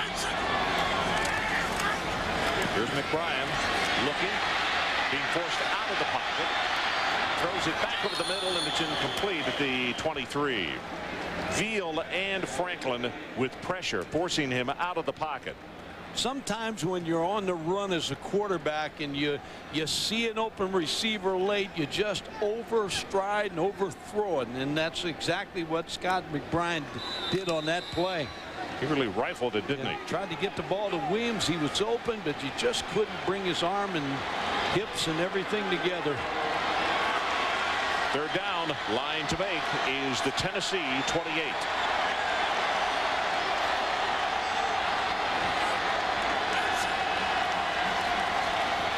Now they set the screen. This is Perry.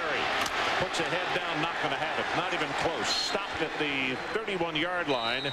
Julian Battle is out there to make the tackle. Also Franklin helping out. Good hit by Julian Battle on the outside. Bruce Perry just got stonewalled on that play. Ralph Friedgen going to use his last timeout, set the screen up, but Julian Battle and a couple of his friends came in there to make a good play.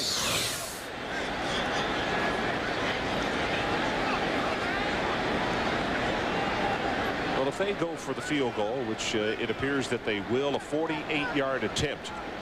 Novak's longest this year, 51 yards. He's 21 of 25. And he's got 4 field goals that are 50 yards or better. So the range is not a problem. No, it's inside. Conditions are perfect.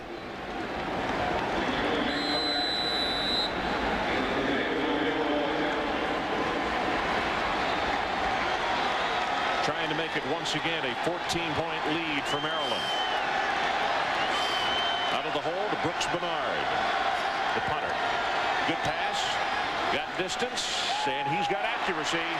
Boy, he knocked that through with room to spare. And I mean a lot of room.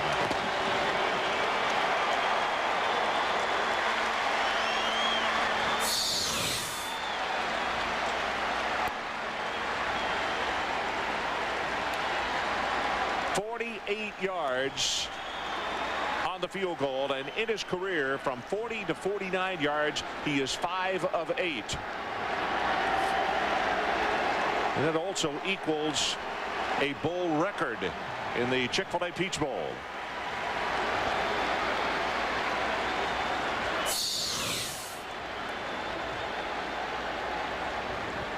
Maryland trying to make amends for last year against Florida. They got routed. Yeah.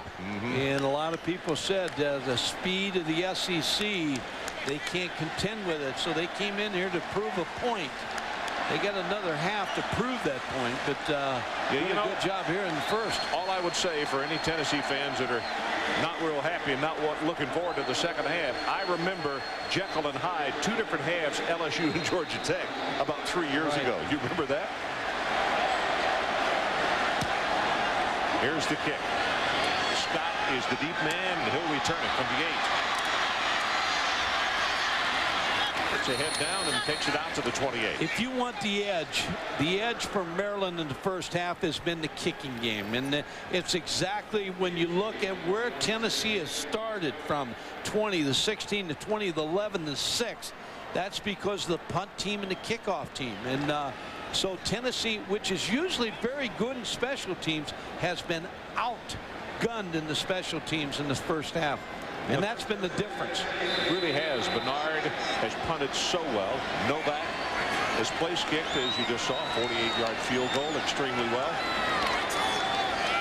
17-3 with 42 seconds left. Clausen looking deep over the middle, got a man wide open, and that is Brown. Tony Brown cuts it back to the middle of the field, inside the 30, and tackled by Henderson. They're going to say he is down at the 27. That's a 44-yard play. And Ron, Tennessee still has 1 timeout remaining.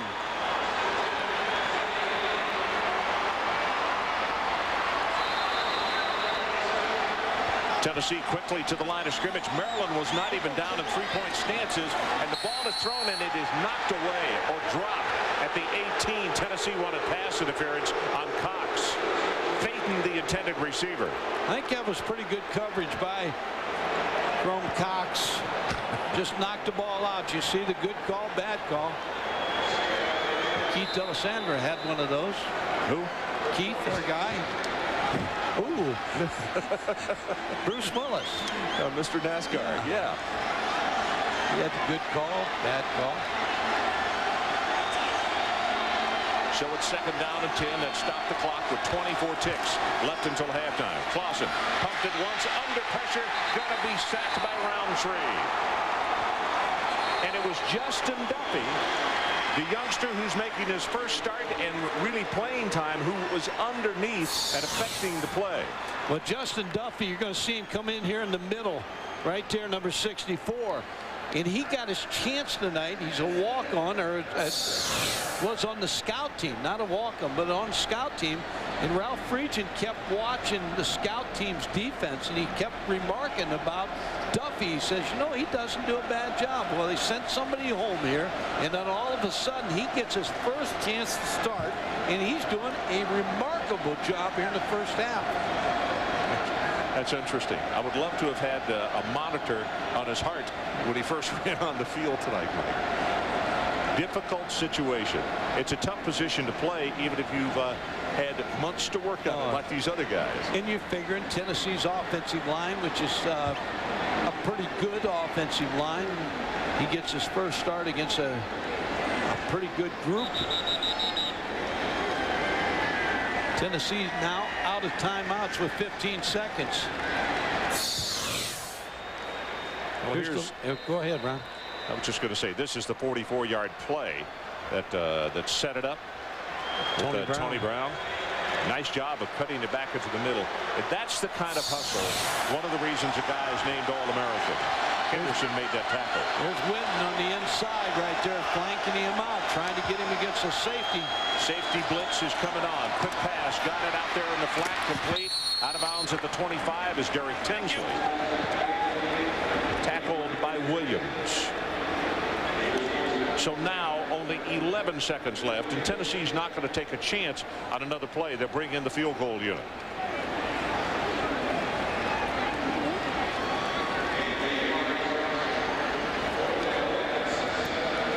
Alex Walls has hit one already tonight, so he is 12 of 16 on the season, made one from 38, and this ball is going to be placed down at the 31-yard line, so a 41-yard attempt.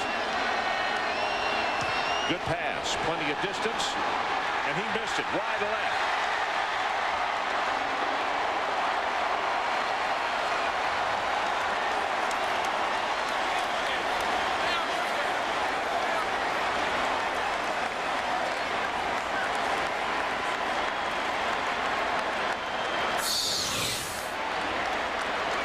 See what you can see. I know that Williams, one of the men that was up there applying pressure. I don't think anybody got a hand on that, though. Do you, Mike? No. He just yanked it to the left. That's about the way the first half is going for Tennessee. Yeah, and so Philip Fulmer and his staff, they've got some talking to do at halftime. There's the knee, and we are headed to intermission here in Atlanta. And the Maryland faithful up, and a standing ovation for their ball club as they head to the locker room.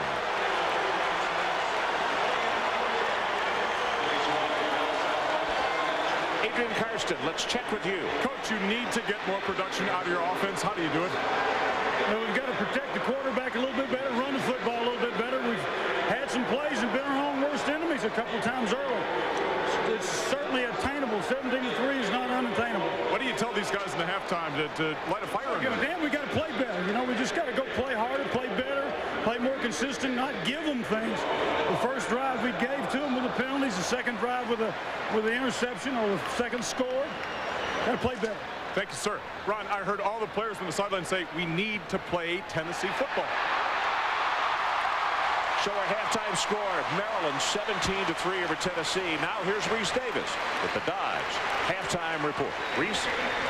Well, Ryan, certainly you can sense the frustration in Phil Fulmer's voice coming out there in the chat with Adrian. Glad to have you with us on the Dodge halftime report. Trev Alberts, Mark Mayer here. Tennessee has been to 43 bowl games. There have been many memorable halves, and I would say for the most part this would not qualify, Mark. No, it won't, and I think it's up to head coach Phil Fulmer to go into the locker room and talk to his coaching staff. First of all, get in their face, to get in their players' face, each position coach, and get those guys rattling into this ball game. They're in a bowl game. They should be excited. They should be enthused. They should be happy to be there and in this bowl game. You can tell which team at this point is better coached. That's Maryland. Which team is more enthused on that football field? That's Maryland. Which team wants to be in this bowl game? That's the Maryland Terrapins at this point. My opinion in the first half, that's the reason why they're up 17-3. Isn't it fun to watch Ralph Friedgen coach? I mean, isn't it fun to watch him coach? You watch this offense. I tell you what, you look at all the different formations, the motions in this game. I'm a defensive player. I'm looking at them thinking, all of a sudden I'm looking at Tennessee's defense and the way they're on their heels the entire game. If you're John Chavis, you have to start dictating to Maryland what you want to do defensively, bringing pressure. Do something. Don't just continue to sit back there and let Maryland do to you what they want to. You know, Florida was able to overpower them physically last year. Tennessee has not been able to do that. Tough to dictate if you can't overpower them because Friedgen's a step ahead of just about everybody he matches wits with. Right. Coming up on the Dodge halftime report, look ahead and back at some of the bowl games from earlier on this New Year's Eve, including the AXA Liberty Bowl and out in El Paso, a little Big Ten Pac-10 matchup that Wick Purdue's with. Monday, presented by Bud Light, returns January 6th on ESPN. Hey, Don! Hey, what's up? You going to Tommy's party? I can't. I'm working. Oh, break. The Dodge SXTs, 4 cool cars, and you won't have to work 2 jobs just to buy one. Don, you made it! I like your hat. Grab Dodge's 770 powertrain limited warranty. Ford, Chevy, and Toyota don't match it. They're not thinking about the thousands of people across the state devoted to keeping their lights on. The baby looks... Or about the service trucks and linemen, ready when needed. Just let those onions get nice and... They've got more important things to think about than their electricity. You can smell the garlic in there. But we don't. And over here, we'll see how the roast... Georgia Power, a Southern company.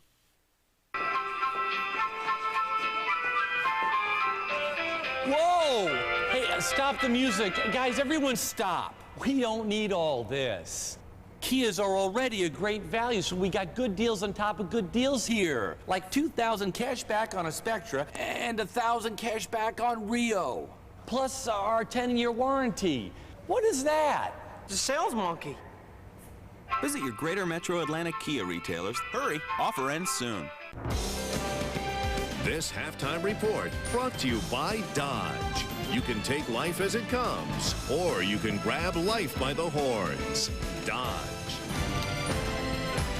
Not sure it was total domination by the Terrapins in the first half, but it was certainly a controlling first half for Ralph Friedgen's club. 17-3, the Terps on top of the Vols. Halftime of the Chick-fil-A Peach Bowl. Glad to have you with us here on the Dodge Halftime Report. Earlier on this New Year's Eve, as we get ready to ring out 2002 in style, the AXA Liberty Bowl, a matchup of the Conference USA co-champions, the TCU Horned Frogs, and that stingy defense that Gary Patterson brings to town against Colorado State champions from the Midwest. That, my friend, was a Horned Frog. This is also a Horned Frog, and his name is Jason Goss, picking off Bradley Van Pelt. Van Pelt was 4 of 19 in the air. TCU's defense just stifled the Rams all day. Sean Stilley standing tall, firing a dart to Terrence Dunbar. He threw for 141 yards, 7-0 TCU. 10-3 in the fourth quarter when Ricky Madison would get loose. Madison going in, he had 111 yards on the day. TCU taking home the Liberty Bell from the AXA Liberty Bowl. They are victorious in Memphis, 17-3, the final. Now, Cecil Sapp got off to a great start, got most of those 106 yards on the very first drive of the game. When he had up around 80, not much after that. Silicon Valley Classic, Fresno State and Georgia Tech. 26 seconds left in the half. Fresno State down 7-6. This is a severe tactical error on the part of A.J. Suggs, picked off by D. Mesa, who goes 48 yards and houses it. And Pat Hill's team took a 6-point lead to the break. It's 14-13 in the third quarter. Paul Penninger on a 3rd and 14 play, no less, going deep to DeAndre Gilbert. Well, Fresno State's really started to play well with Paul Penninger. And I mean, you see the arm there and the great protection by his offensive line. But the young quarterback stepped up and made a lot of nice throws tonight. Demarius Bilbo came in at quarterback for Chan Gailey, Mark, and he really rallied the Jackets for a while, hitting Jonathan Smith. And that's an outstanding throw on the run. I love quarterbacks that can throw on the run that shows their athleticism. Touchdown, Georgia Tech. 2-point game inside 2.5, and this is the nail in the coffin. Rodney Davis busts against that short yardage defense, houses it, and Fresno State, which had lost 4 straight bowl games, they lost the last 2 Silicon Valley Bowls. They take care of Georgia Tech from the ACC, 30-21. The final in that game. Guys, as we watch these games this afternoon, one of the things that jumped out at you, we saw the statistics. We knew where TCU ranked statistically, but they really proved they are everything as advertised against Colorado State. Yeah, #1 in run defense, and you talked about Cecil Sapp early in the game, and he had his first 4 rushes for 87 yards, but Gary Patterson got his defense together. After that, as a team, Colorado State, all they rushed for was 2 yards and 27 carries. They were able to stymie the entire offense, the passing game, the running game of Colorado State. Bradley Van Pelt couldn't do anything. Right here, here's the fumble. Boom, he's trying to pitch the ball. You don't, you protect the football. That's the hustle of TCU in this game. Here again, Bradley Van Pelt trying to pass, pressure on the quarterback. Right here, hand the ball to Cecil Sapp. Oh, you can't go anywhere. Come right back here. Look at that defense dripping in over the ball and recovering it. That's the hustle of this defense. That's what I talk about. Coaching adjustments. Great coaching adjustment by Gary Patterson and his defense. Rally the troops to the sidelines. Hey, we got to stop this running back. That's exactly what that defense did. I'm going to talk about a team that actually lost and talk about Georgia Tech. You know, a lot of people might look, if you're a Georgia Tech fan, look at this game and say Fresno State. Well, first of all, Fresno State's a good football team. But I think if you look forward, if you're a Georgia Tech fan, yeah, you finished the year at 7-6. But Chan Gailey Staley, as your head coach, is still the right man there. Tony Hollings at running back, when he went down early in the season, it messed up the whole offense. Next year, if Tony Hollings can come back healthy, this offense needs a power running back, and I think you saw Demarius Bilbo at quarterback. It's time that Bilbo becomes the starting quarterback. You lead him in your offense, you move him, you run the football. Their defense is okay. Georgia Tech will be back next year in the ACC, even though with this loss. How about some serious props to Fresno State, too? Yes, they take care of Georgia Tech despite the fact that they had 6 guys suspended, 5 of them, all those guys because of academic issues with the WAC. So they step up without those guys in the lineup and get a bowl victory. Maryland has stepped up as well. An ill-advised pass by Casey Clausen. A little pick 6 for the Terps. They're up by 2 touchdowns at the break. Mark and Karen have twins. They use their Discover card because it pays them for the things they buy. So far, they've earned a cashback bonus award of $140. It's money they use to pay for a special night out and an emergency 24-pack. Discover card. Why not get paid for the things you buy anyway?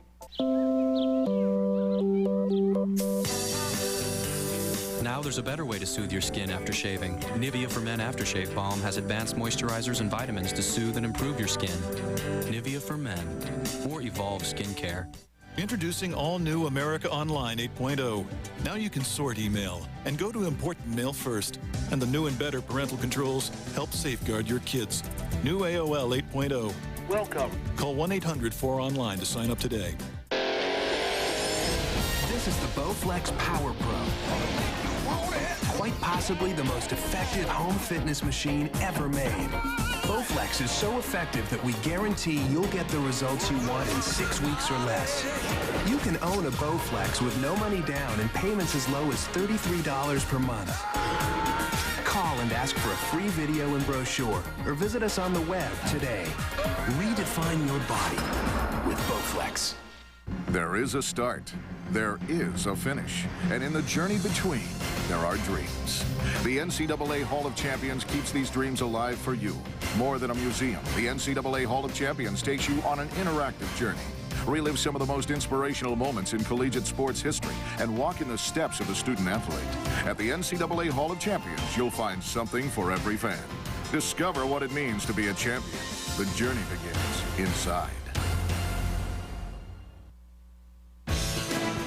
This halftime report brought to you by Dodge. You can take life as it comes, or you can grab life by the horns.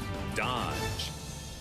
Out in El Paso, a Pac-10 Big Ten matchup in the Sun Bowl, Washington and Purdue. This kind of stuff's been happening to Purdue all season long. Kyle Orton putting the snap on the ground. Marquise Cooper scooping and scoring. Huskies were cruising. They were going to hammer Purdue. They were up 17-0. Now it's 17-7 when Orton dumps it to Brandon Jones. Oh, Purdue fumbles the thing again. But maybe the luck's changing. Ray Williams, a freshman, diving on it. Now Joey Harris is loose. He busts a 17-17 tie. And here comes Gilbert Gardner. You're going to like this play, Fred. Okay, let me see it. Little strip, picks it up, takes it to the house. That's the Purdue team we thought we'd see this year.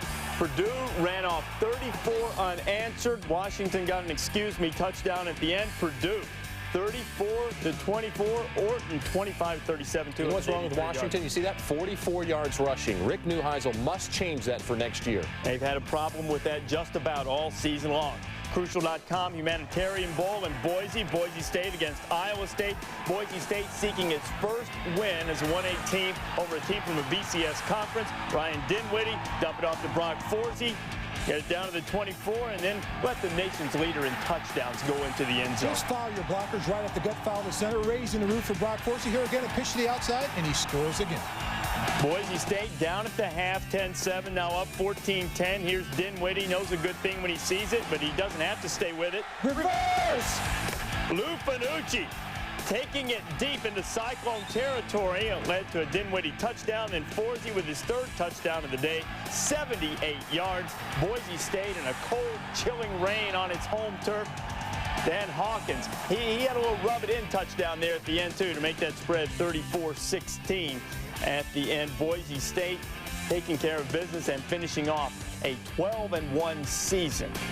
So, of course, now we want to update Bowl Challenge Cup standings. ESPN presenting a trophy to the conference with the best record. Have to have at least 3 representatives in bowl games, and the Big Ten is still unbeaten, 3-0, thanks to Purdue's victory. The Wax in the clubhouse, their 2 victories today, they're sitting there at 667 in pretty good shape. I think the interesting thing is the 2 conferences, Mark, that we thought all year that were the best, the Big 12 and the Pac-10, not faring well at all so far. I'm surprised by the WAC being 2-1. That's a conference that we thought Hawaii at home would win that game against Tulane. They could very well be 3-0. And how about this? Some of these teams have already been eliminated. Some of these conferences. Big 12 has been eliminated from the competition. Conference USA eliminated. Pac-10 eliminated, sitting there 1-4 right now. The real teams still haven't played, though. Well, but still, you have to have the overall winning percentage. I'm just saying. We've got a battle coming up tonight out in San Francisco. The Diamond Walnut San Francisco Bowl is going to pit Air Force against Virginia Tech. Big East still in the running for the Bowl Challenge Cup. Pam Ward and Chris Spielman will have the call for us. Pac-Bell Park in San Francisco, home to the National League champion Giants. But tonight it is college football as Virginia Tech and Air Force meet for only the 2nd time in their histories. And Chris, we have 2 teams that love good old-fashioned football running it, but Air Force does it a little bit differently. Yeah, in preparation for watching Air Force's offense, I turned on ESPN Classic and watched Alabama versus Texas, and what I saw was the triple option. Now with the triple option, it starts with the quarterback, and Air Force has a good one, a 1,000-yard rusher named Chance Erich. He's the decision maker. He makes the decision whether to hand the ball off, to keep it on the run, or to pitch the ball to a host of halfbacks. He's the guy that makes this offense go. And how do you stop this type of offense? Well, it's not normally like Virginia Tech's like to do, see ball, get ball. You have to play assignment football. That means you have to have a guy on the quarterback. You have to have a guy on the pitch, and you have to have a guy in a dive. It's disciplined assignment football. That's the only way to stop the triple option of Air Force. I remember Air Force, the #1 rushing offense in the country. And Reese, you still have to bring your feet and put a hat on a hat, like Chris likes to say. Remember, we have the teams with the #1 and #2 most blocks in the country since 1990. Special teams big as well. Reese? 1-step wrap, 2-step squeeze. Close the gate in front of the ball. Don't lose contain. That's what Spielman will always leave on your answering machine when he calls Terps up by 2 touchdowns. Check it out.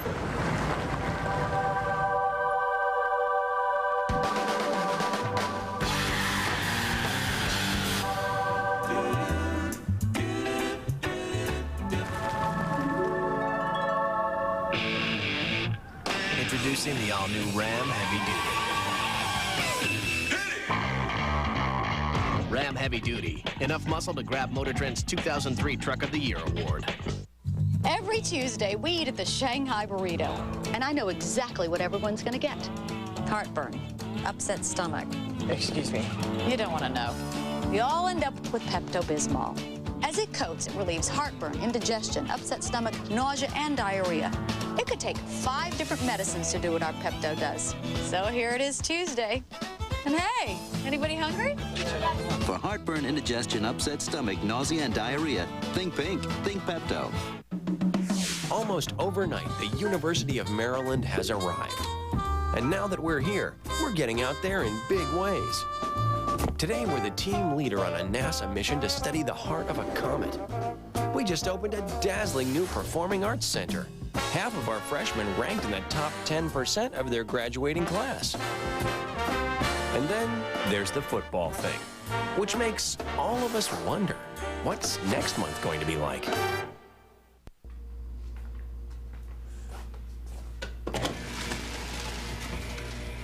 He's not thinking about the careful planning that goes into keeping the power on and prices low, or about our never-ending commitment to increasing energy efficiency.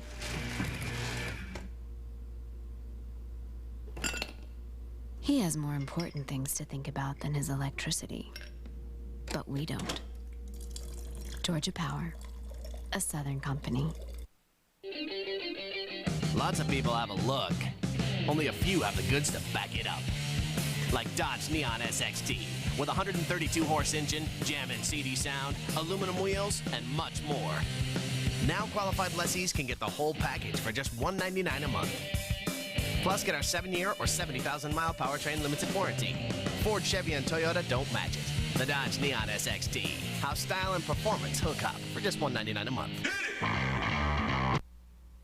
Atlanta boasts some of the best sports venues in the nation with the Georgia Dome, Turner Field, Phillips Arena, and Atlanta Motor Speedway. The Georgia Dome is not only the site of the Chick-fil-A Peach Bowl, but is also the place the NFL's Atlanta Falcons call home and is the annual host of the SEC Football Championship. The NCAA Men's Final Four will return in 2007, as well as the 2003 Women's Final Four coming up this April.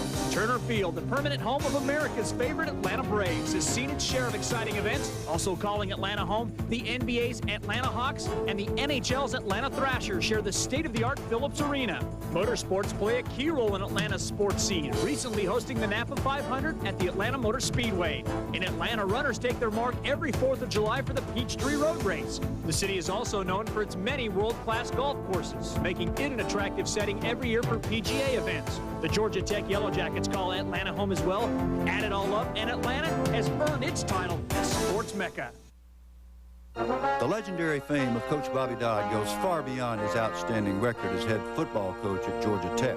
During his distinguished career with the Yellow Jackets, Dodd's greatest satisfaction came from his players' academic successes, their character growth, and the development of unparalleled leadership skills. Established in 1976, the Bobby Dodd Coach of the Year Award honors outstanding college football coaches who best exemplify the high standards Coach Dodd practiced and taught on and off the gridiron. We're here on the Ohio State University campus to make this year's Bobby Dodd Coach of the Year Award presentation to Coach Jim Tressel. Coach Tressel had an outstanding year on the field, and his players had an outstanding year in the academic classroom. We're very proud to be here for this presentation.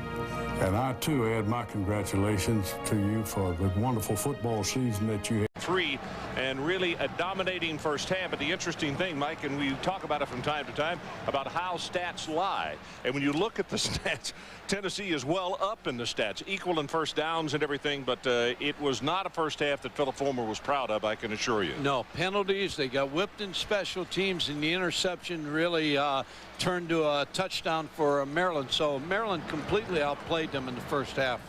There are the numbers right there. Tonight's halftime stats brought to you by T. Rowe Price. You look at the field position starting at the own 17 right there, and then the rushing yardage. Tennessee, 2 young defensive tackles for Maryland, not able to take advantage of that. And the one Tennessee turnover, officially 54 yards on a interception return by Carone Cox, taking it back in. Philip Newman prepares to kick it off as we get set to start this second half. Suter, the deep man for Maryland.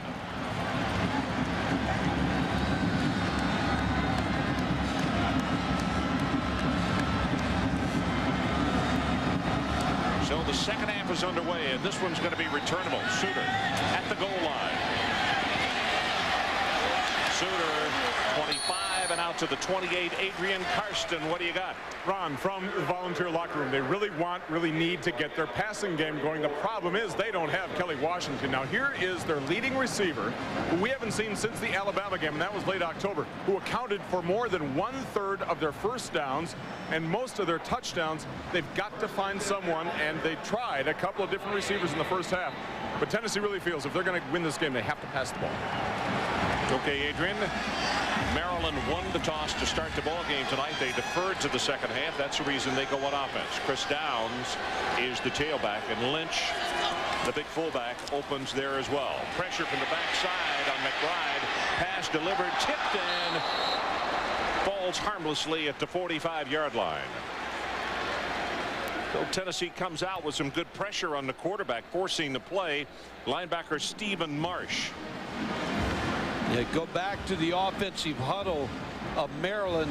That makes Tennessee, we talked about, it gives a quarterback a chance, but all of a sudden the defense has got to get lined up a little quicker and show you what they're going to be in right away. They can't take any chances to disguise, and the quarterback knows what you're in.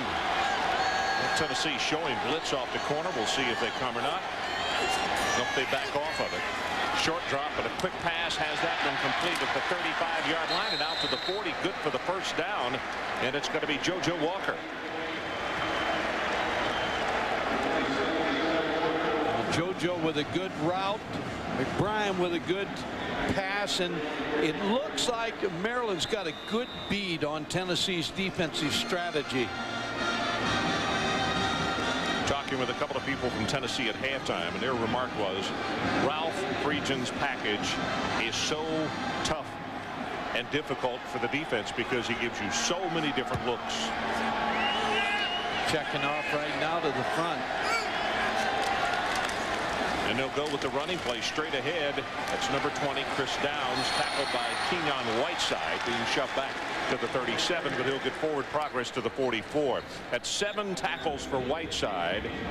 Wilson had 6, so Whiteside leading Tennessee defensively. E.J. Henderson with 8 stops for Maryland. All are solo tackles and 2 tackles for loss in the first half.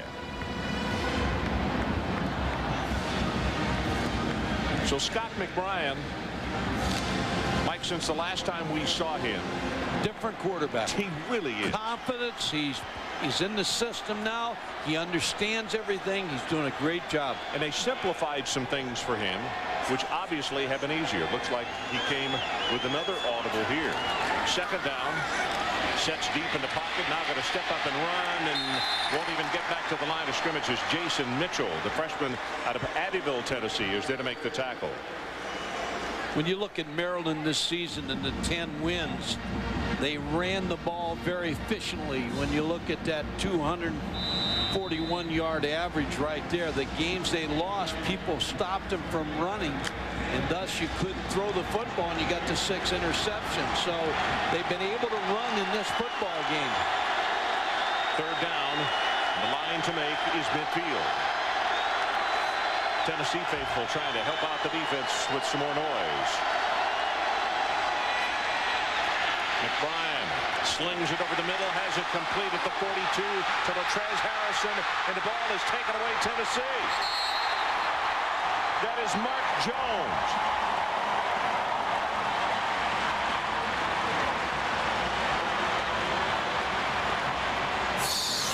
Need a break sometimes to get your team back in the football game. Latrez Harrison is going to be wide open, gets hit, and coughs up the football, and it bounced like a basketball. Rashad Baker is the man who caused the fumble and then picked up by Mark Jones, and we'll see, Mike Gottfried, if this is in fact the break that Tennessee needs as they take it over.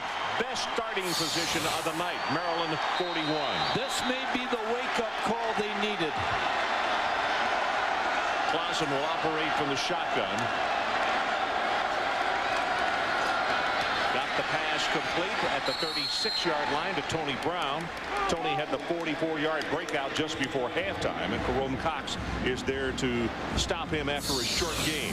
And Tony Brown's just going to run a quick hitch, and that's almost like a run against Cox, number 30. Now, Cox, when you play opposite Boxworth, who's the best corner on this football team, you're going to get thrown at. So they're going to go at Jerome Cox. Maryland leads it 17-3.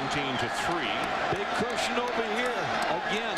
Tennessee trying to take advantage of a fumble, and it's Fleming right up the middle. Has 5, has 10. That's the longest run from scrimmage by Tennessee tonight as he'll take it to the 26.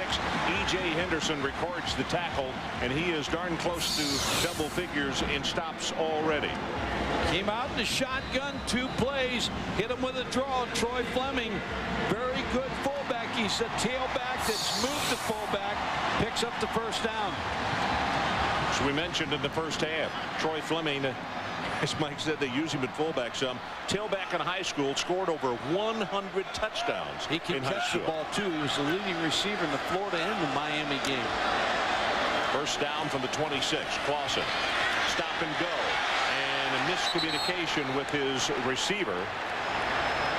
Tony Brown, you could see he faked the pass, pumped it once, and then wanted to go on top. And I don't know if Brown thought, well, I got held up so much, I'm just going to stop the route. They've talked at halftime, and they're going to come after Cox. He's up for the challenge right here on Tony Brown. Casey Clausen pumped and then put it too far out for Tony Brown to catch it. But Cox is definitely the target in the second half. Tinsley checks in a tailback. Quick pass, got a man out there, and he let him just a little too much. That was Montrell Jones that on the cut had gotten in front of Foxworth. The numbers on Clausen tonight, 13-22, 146, and 1 interception that went for a touchdown to Cox. One number that's good for Casey Clausen is he's 24-6 as a starting quarterback for Tennessee.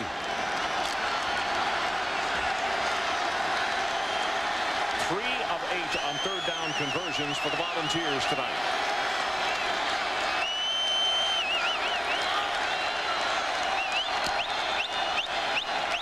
Safety blitz, right over the middle, got a man open, perfect call for that blitz situation. Tony Brown, 1st and 10, Tennessee at the 12-yard line. Wilson on the stop.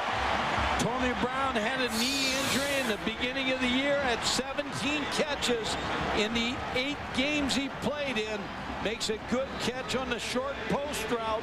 High ball that he brought in against Williams, number 10. With that vacated area by the safety there, Mike, it was a perfect call for that situation, and wasn't a perfect read by Casey Clausen. Knew the safety was out of there. Brown 3 catches for 63 now. They go with the running play. Back and forth, Tinsley, and still fighting. Ball is loose. Recovered by Maryland at the 6-yard line. Foxworth on the recovery.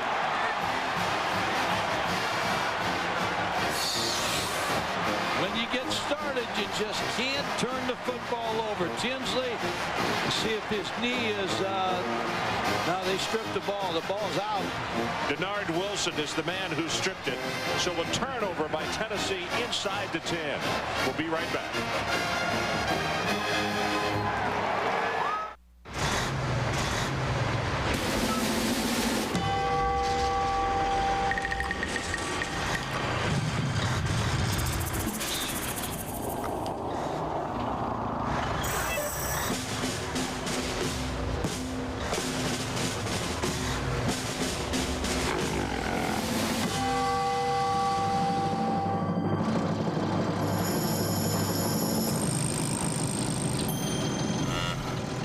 Hi, I'm Spurgeon Richardson, President of the Atlanta Convention and Visitors Bureau, with Atlanta Mayor Shirley Franklin, to wish you a warm welcome to America's most dynamic city. Spurgeon and I are delighted to be a part of your Atlanta experience and begin your visit with our most famous export, Southern hospitality. Catch an exciting major league or college sports game in one of our many state-of-the-art arenas and stadiums. Or enjoy our rich heritage and thriving arts community. Have fun while you're visiting our city. Y'all come back real soon.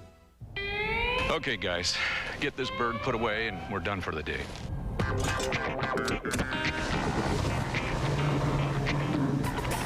With a new available Power Stroke diesel, 5-speed automatic torque shift transmission, and the most torque and horsepower of any diesel pickup, F-Series Super Duty goes way beyond just getting the job done. F-Series, the best-selling truck on the planet, is built Ford tough. There is a start, there is a finish, and in the journey between, there are dreams. The NCAA Hall of Champions keeps these dreams alive for you. More than a museum, the NCAA Hall of Champions takes you on an interactive journey. Relive some of the most inspirational moments in collegiate sports history and walk in the steps of the student athlete. At the NCAA Hall of Champions, you'll find something for every fan. Discover what it means to be a champion. The journey begins inside. So the Henderson fumble inside the 10-yard line towards what appeared to be. By the way, this is after the fumble recovery. The ball got knocked up into the hands of Witten. And Witten tosses it back in frustration, saying, get that thing out of here. I want to get on over to the bench. Don't want to think about it right now.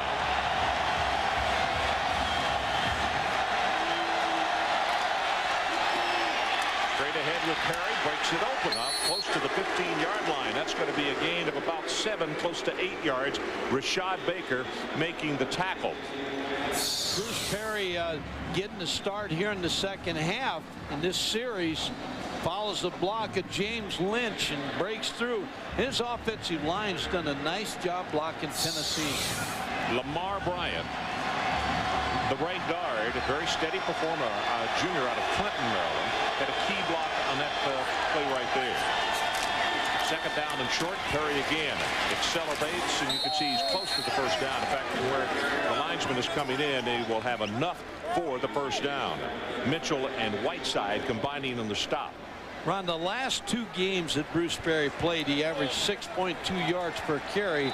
The only thing the coaches were worried about him is game conditions, how long he could go. You know, one of the things that Ralph Friedgen was concerned about in this ball game tonight was the heat in the dome. And when you have a full house, there are a lot of times we got rain in the area tonight. The humidity makes it an even more difficult situation. But Maryland doesn't seem any worse for the wear as they go with the end around, and it's JoJo Walker still dancing across the 20 at the 25 and to the 26-yard line. Finally stopped by Jabari Greer. Ron, when you look at this formation started out, look how far out he is. That tells you he's trying to split the corner out for the run around the reverse. You always tell your wide receivers, split them out as far as they'll go. JoJo Walker just continued to move those feet. Almost picked up a first down. Second down and very short.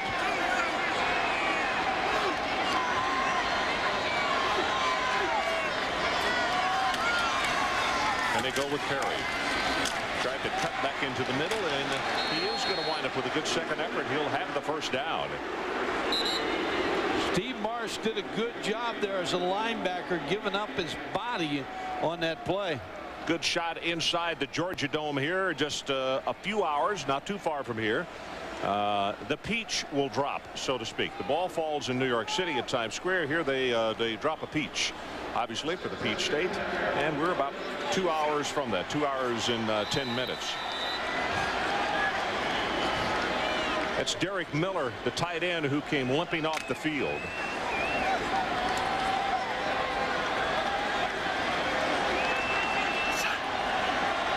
So first down, Maryland. The ball just shy of the 30-yard line. McBrien, play action. Here comes the pressure. Long pass, double coverage, almost intercepted right through the arms of Julian Battle down at the 25-yard line. Tried to get the ball to Williams, number 19 on the post route. You know who they have not been able to get into the offense, which really surprises me tonight, is the speedster, Steve Suter, number 34, because he obviously is a big play guy. But every time he's touched the ball, there's been a lot of orange around him. They also know that he's a big play guy. Well, he has 1 catch tonight for -2 yards. Screen. And there comes an audible as Tennessee comes up tight outside, and they bring pressure from there. Got single coverage on the outside. A push, and the pass is caught by Harrison. And let's see if there is a marker down, because Harrison really looked as though he pushed off on the defensive back. Against Julian Battle, and Julian Battle's having one of those kind of nights. But Trez Harrison's going to run by him on the fade route. Scott McBrien throws that ball right there. He got away with a push. If he really did. That's good for 36 yards.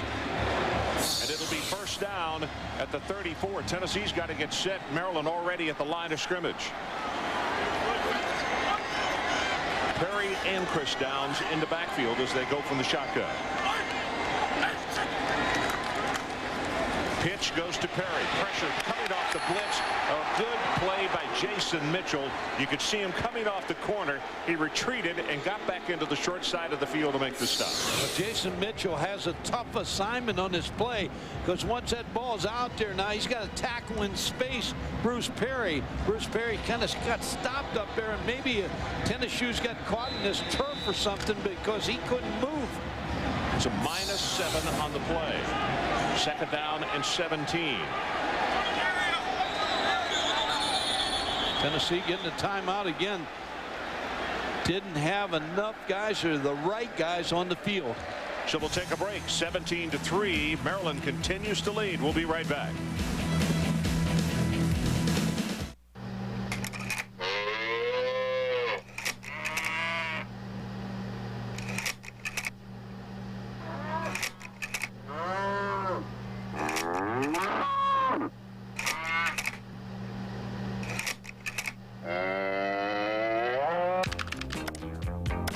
the first 35,000 to log on before midnight tonight for free delicious food from Chick-fil-A at ChickFilAPeachBowl.com.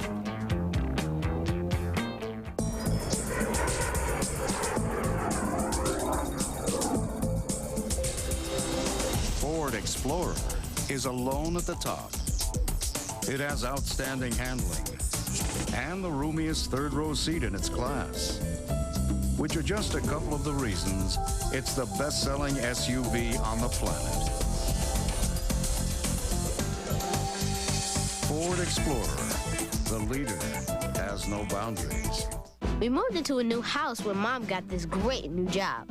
I heard her talking to Dad about doing the right thing with her retirement money.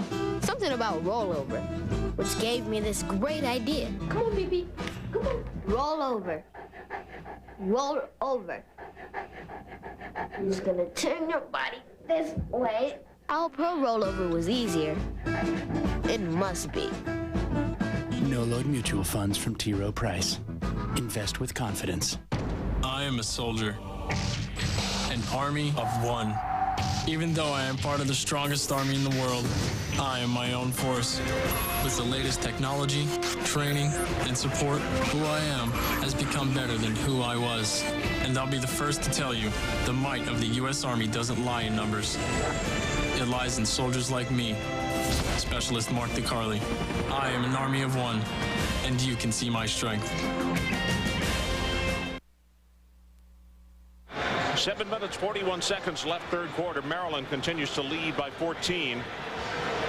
Tennessee used that timeout. We're at the midway point of this third quarter.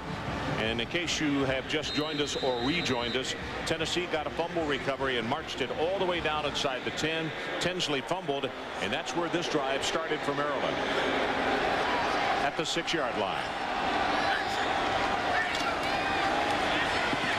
McBride right over the middle. Receiver JoJo Walker had to wait on the ball for a moment, then fights his way forward, and he's going to take it down to the 26.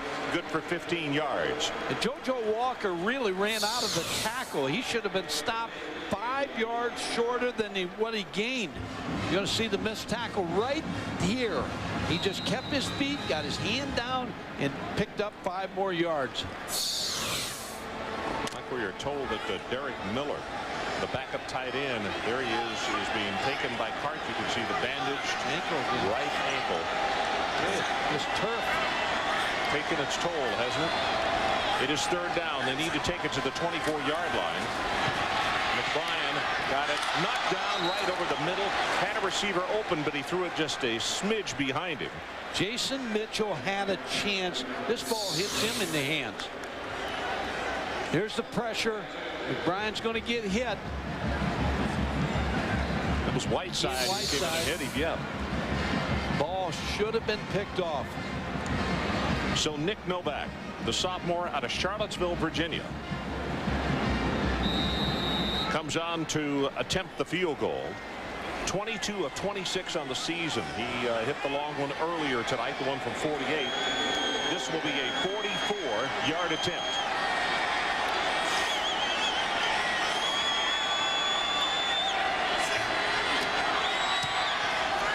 A distance on this one, and he's got it. We'll take a break with the new score. Maryland at 20 and Tennessee 3.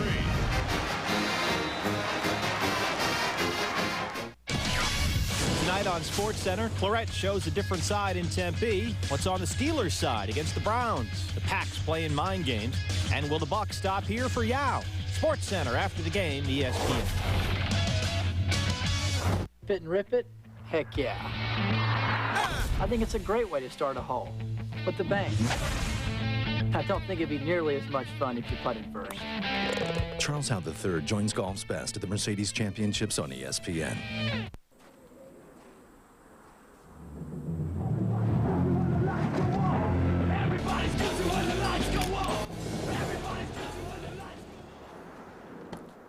With rugged all-wheel drive and better handling than ever, the new Subaru Outback gets you closer to nature without getting in the way of nature. When you get it, you get it. See your local Subaru dealer for information on financing as low as 0.9% APR.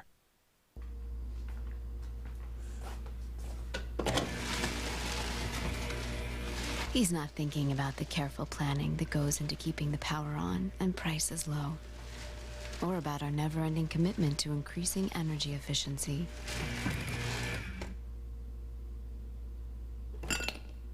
He has more important things to think about than his electricity.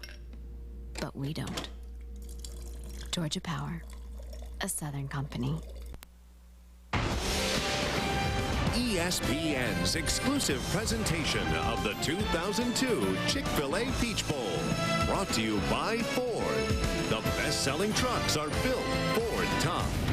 By T. Rowe Price. Invest with confidence. And by the United States Army. An army of one. We are back in Atlanta, Georgia. As you look at the new score, 20-3. Ralph Friedgen just took a long walk down the sideline, leaving his offense and going down to talk with the defensive unit, which prepares to go on the field. And he was trying to pep them up, saying, okay, we still got a lot of football left to play. Keep going at the pace you've been going at. Leonard Scott, the deep man for the Tennessee Volunteers, waiting to take the kick from Nick Novak.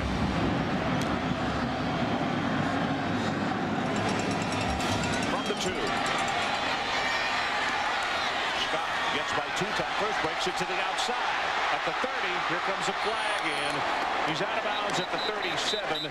Novak, the kicker, is the man who made the tackle. Maryland has a player down back at the 17-yard line, and it's a hold against the Volunteers. And again, Mike, they will take over with horrible field position. Yeah, bad holding call by Tennessee. Who was being held was Rich Parson, the wide receiver on the kicking team. Hegler is the man who was down.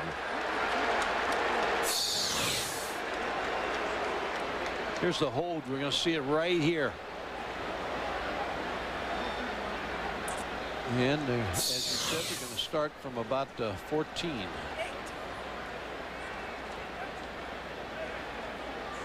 Well, a reminder, Wednesday, Capital One Bowl Week concludes on ESPN at 9:30 a.m. It's a special edition of College Game Day presented by Discover Card. Then at 11, it's the Outback Bowl. Rex Grossman and the Florida Gators taking on John Navarre and the Michigan Wolverines. Ron, I really think Rex Grossman hasn't announced yet, but I believe he'll be back next fall. And he's got 4 junior college offensive linemen coming in to help protect him a little bit. And Florida, from all indications, is really leading the state of Florida in recruiting. You know, I thought that Ron Zook made a very good hire this past week as well. Charlie Strong, the outstanding defensive coordinator, moving over from South Carolina. And I can't help but think that that could turn into a very good marriage there in Gainesville. Yeah, and John Thompson, who is the defensive coordinator, moves over to East Carolina, gets a head coaching job there. So and he takes Jerry Odom, a linebacker coach, so that opens up another position on the Florida staff. Well, it's good to see that Hegler now is being helped up. But the youngster, it's a leg injury, and you can see he is really hobbling. He can't put any weight on that at all.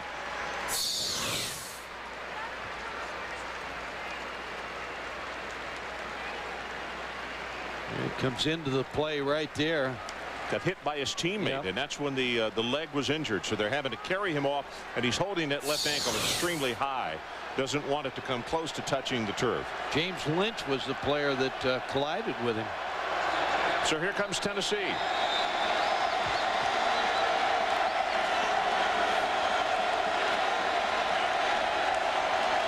Clausen on first down. Gets the pass. They set screen out in the flat to Jonathan Wade, trying to break him free, and he'll fight enough for the first down. That'll be a gain of about 13 yards as Foxworth will get credit for the tackle. Yeah, Tennessee mistakes tonight. 2 turnovers. The interception by Casey Clausen went back for a touchdown. 5 penalties. 2 on the first drive that helped Maryland go right down the field and scored, and then a missed 41-yard field goal. When you look for momentum at halftime, they missed the field goal, so they go in at halftime with no momentum. When Philip talked with Adrian just before halftime, the frustration just was ringing out in his voice. Here they come with Wade again. And nice job by Maryland to smell that one out after a gain of 4. You know, the other point here, when you look at this crowd, all you see is orange. Now, there is some red, Maryland red on the left of us, but this crowd has been taken out of the game. It was, we talked about it, should have been a home game for Tennessee because they got the crowd, but the ball club just has not got the crowd in the game. Yeah, particularly on the 14th point after the Jerome Cox 54-yard interception return for a touchdown. They really became silent. Cedric Houston, the tailback, but they put it in the air. They're trying to, and Clausen's going to be sacked at the 28 by E.J. Henderson. Yeah, he's showing you why he's an All-American. 10 tackles in the ball game. Does everything. He takes on the lead draw, then he comes on the pass rush and makes the play and beats the offensive guard, Jason Respert. I believe that is 3 tackles for a loss as well, with the 10 total that he has.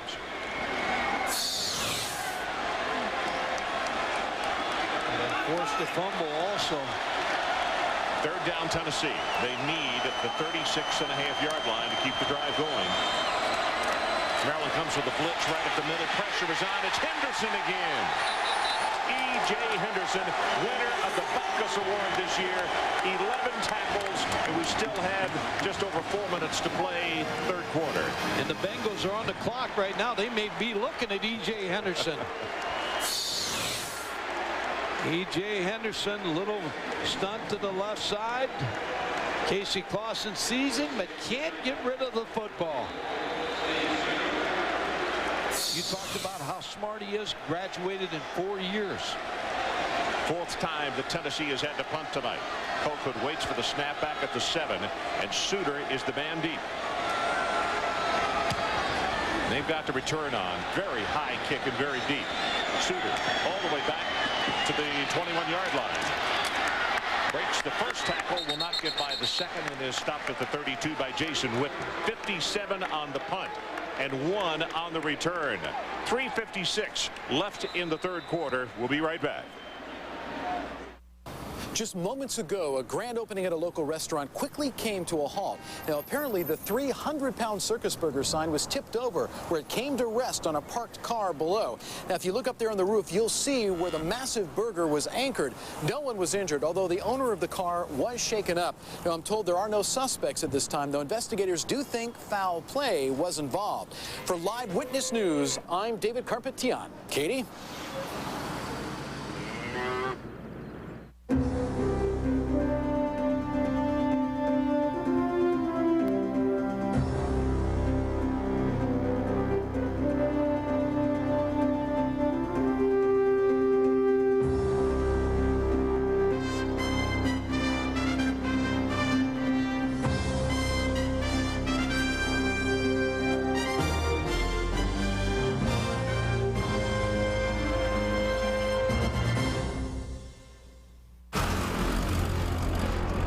Its new available Power Stroke diesel and 5-speed automatic torque shift transmission that generates 560 pound-feet of torque and 325 horsepower, the Ford F-Series Super Duty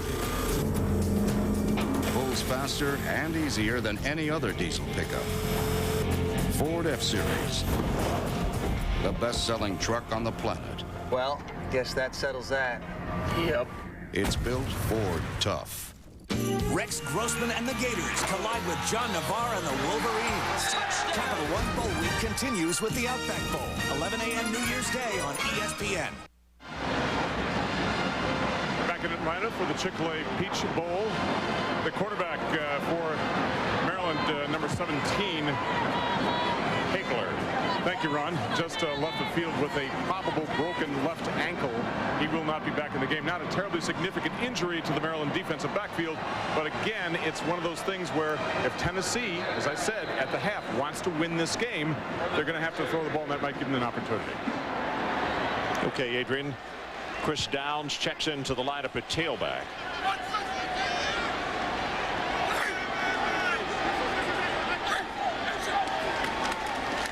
Harrison in motion, but straight ahead with the ball, and they'll take it out to around the 37-yard line. Ralph Friedgen, I'm sure, on this drive right here, would probably like to have about a 14-play drive and all of them runs just to take time off the clock. Well, we just look at that first down play. You pick up 5 yards. You like to pick up 4+ on first down. That gives you a lot of options on second and third down.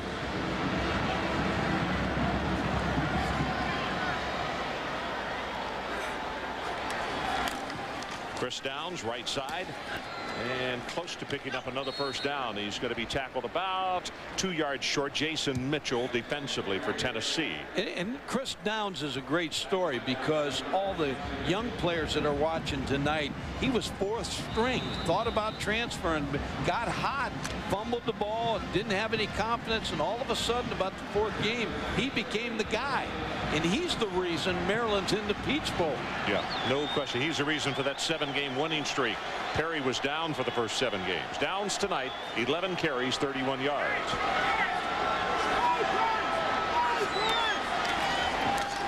Pitch back. Downs hurdles a man at the line of scrimmage. He'll have the first down. Not a long rush, about the same average he's been getting tonight, but he jumped right over the top of Dickerson, Mondre Dickerson, and he will move the chains for Maryland. It came into the year with 4 carries, 14 yards, and he's now might have hurt 15 himself, Mike. TDs this season. So tells you a little bit about what kind of year he has had. When he went off the sideline, yeah. I'm sorry.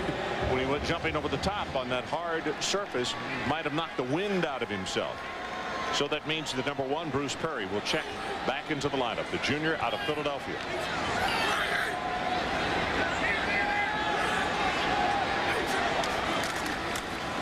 It's Perry. Bounces it outside in the right. Boy, he was about a step from breaking that thing for another 10-yard run. But they're picking up 4 and 5 yards on their running plays now as Marsh makes the tackle, and we're under 2 minutes left in the third. Well, you remember the Alabama game. Alabama ran the ball against Tennessee. Now, this is probably the best job I've seen running the ball against Tennessee other than Alabama and Miami.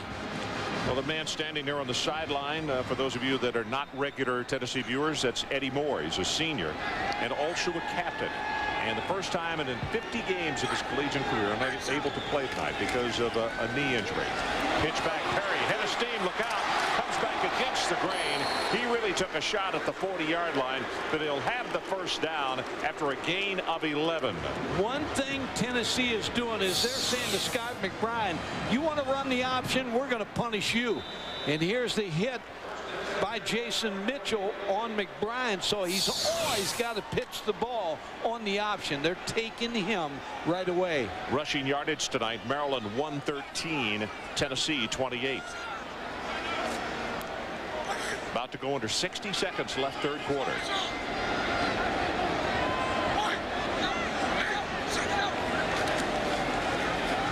No flag. I thought we had a leave early on the wide receiver to the near side.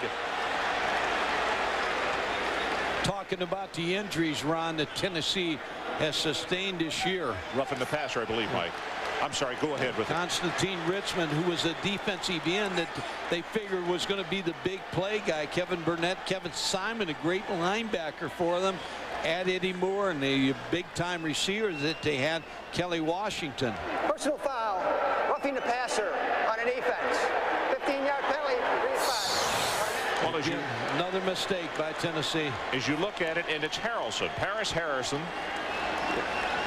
Isn't that the second one that he has tonight? See, as he comes in there, he holds his hands up and then he belts him with a helmet.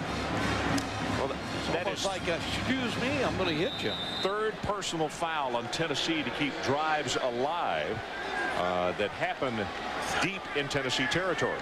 First down, new line of scrimmage, 26.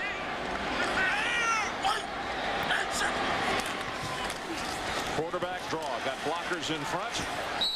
And he's going to take it to the 23, tackled by Mitchell. I think he was supposed to give the ball to Bruce Perry on that really? play. Yeah, Bruce Perry's looking at him like, hey, you missed me.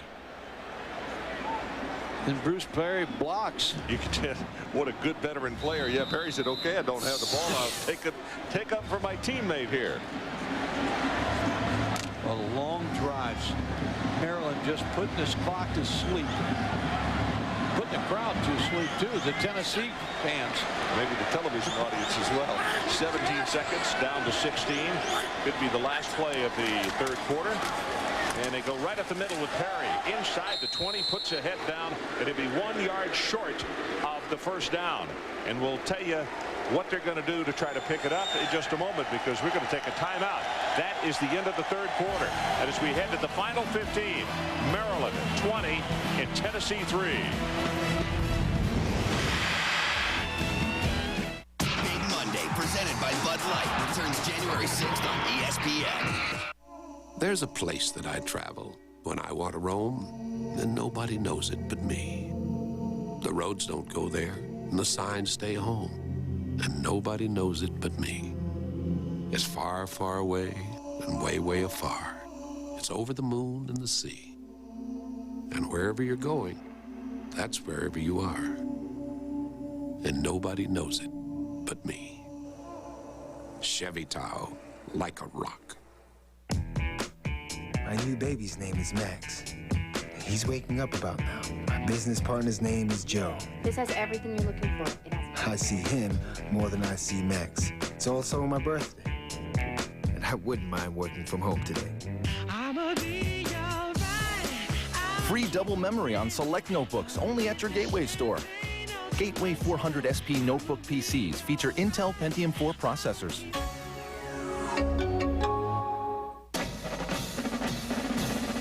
My name is Jimmy Lancaster. David Bolden, Sergeant Lancaster and myself both served in Afghanistan together.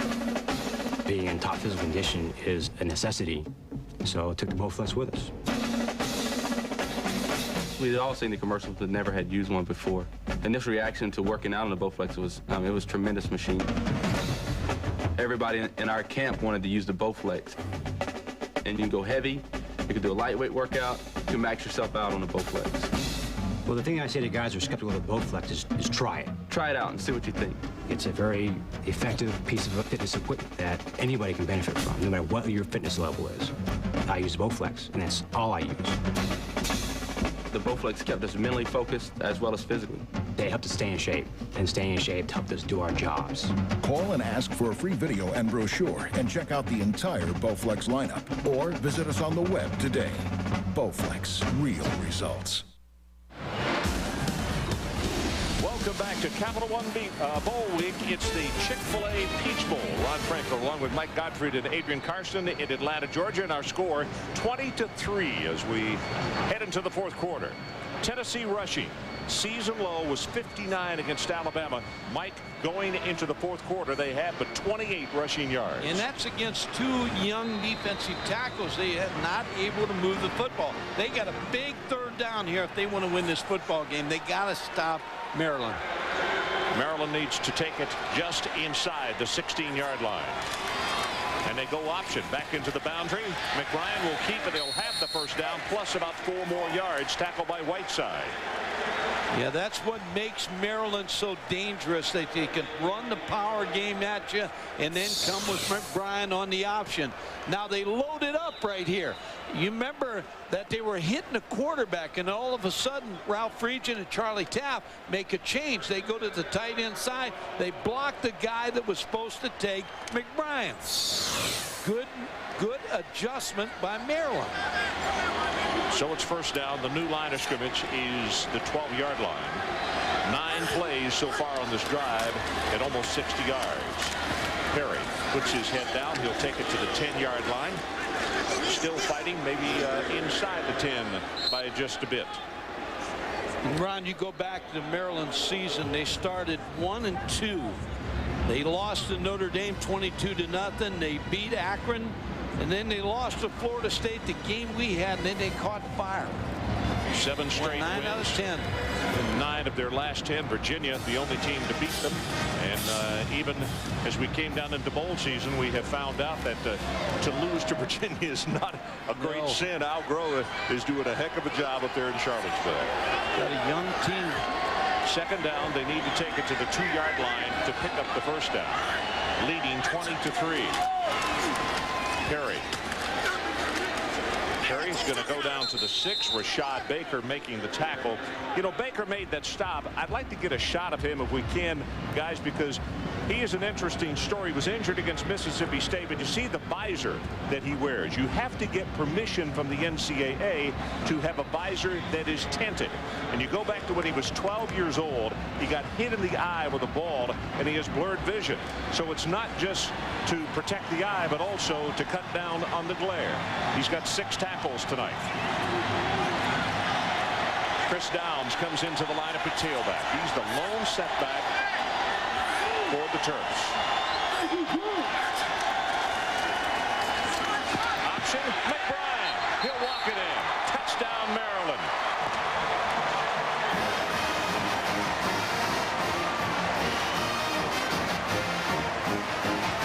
Tell you somebody else I want to give credit to. This offensive line we talked about. White, the center, first team all-conference. Crawford, the right tackle, first team all-conference. Bryan, the right guard, second team all-conference.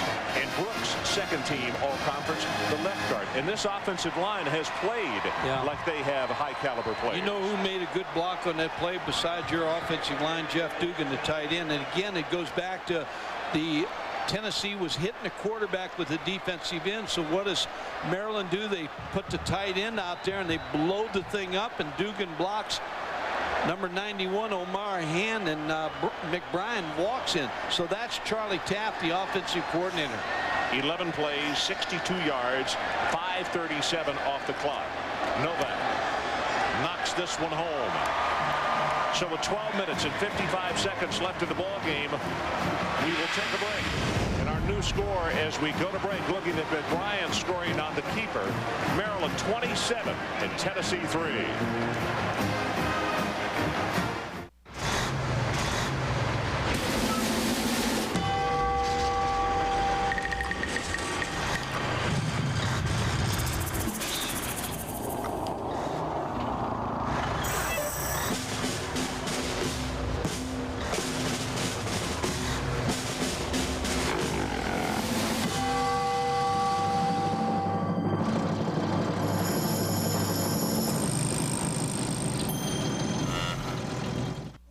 There's a place that I travel when I want to roam, and nobody knows it but me.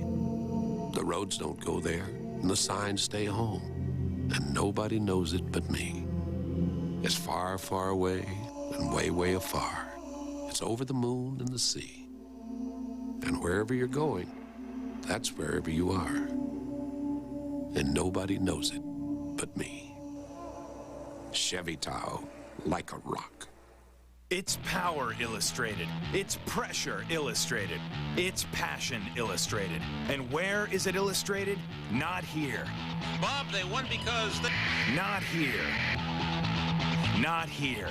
It's only in Sports Illustrated. You can't get this insight anywhere but an SI. And now get 12 free trial issues of SI. That's right, 12 free trial issues. Plus, continue to get SI at over 50% off the cover price. Call now and also get this one-of-a-kind fleece pullover absolutely free. But don't look for this free offer here, or here, or here. No one will call. It's only if you call. Use your credit card to reserve 12 free trial issues of SI. If SI isn't for you, cancel and keep the 12 issues free. But you'll want to continue to get SI at over 50% savings and the free fleece pullover. You can't get this offer anywhere else. It's nowhere but here, only in Sports Illustrated. Call now. And we are back. Some of the Maryland faithful there, and all their cards say good call. Situation in this one, Maryland now has pulled away to a 27-3 lead. Any more team captain and linebacker unable to go? You mentioned early, Ron, that leadership off the field. You can take his 107 tackles off the field, but you also take the leadership, the poise. And you can tell by the expression on his face, it's killing him to have to stand over there on the sideline. Very wisely, Scott goes down on a knee, and they'll scrimmage from the 20. Ron, all night when Maryland's run the option, the defensive end has come down and really cleaned Scott McBride's clock. Here they come down. They hit him all night. So what does Charlie Taft do? He puts a tight end over there and he blocks the defensive end and loads up the option, and McBrien walks in the end zone. That's a great adjustment by Maryland. Yeah, it is, Mike. That's a good observation on your part. 12:49 left in the ball game. Troy Fleming, the lone setback. Tennessee got to get something going here, or they're going to get embarrassed in this 2002 Peach Bowl. Clausen steps up into the pocket. He's going to run. Crosses the 30. Wisely slides down after he picks up the first down. Joe and Henderson both there ready to make the tackle. And Tennessee will go no huddle. Adrian talked about they wanted to pick up the pace. And now they're behind 24 points. They got to choose now. Flag is down. I'm not sure they had enough men on the line of scrimmage. Pass is complete at the 38. If that's the penalty right here, that shows a lot, because on the previous play, Casey Clausen faked the running play, and the running back was gone. He was so they're making so many mistakes, not concentrating. Yep, that's what it's going to be. And it's like a typewriter. It just, they're all not going at the same time. And Philip Fulmer really frustrated because he's put the time in. He worked in the game plan. He felt like his team was going to perform tonight, and they have just fallen apart. 7 penalties for 63 yards. But the frustration on the part of the head coach, very obvious. And boy, that's a long time there. 1957, Ron, you were 3 years old back then.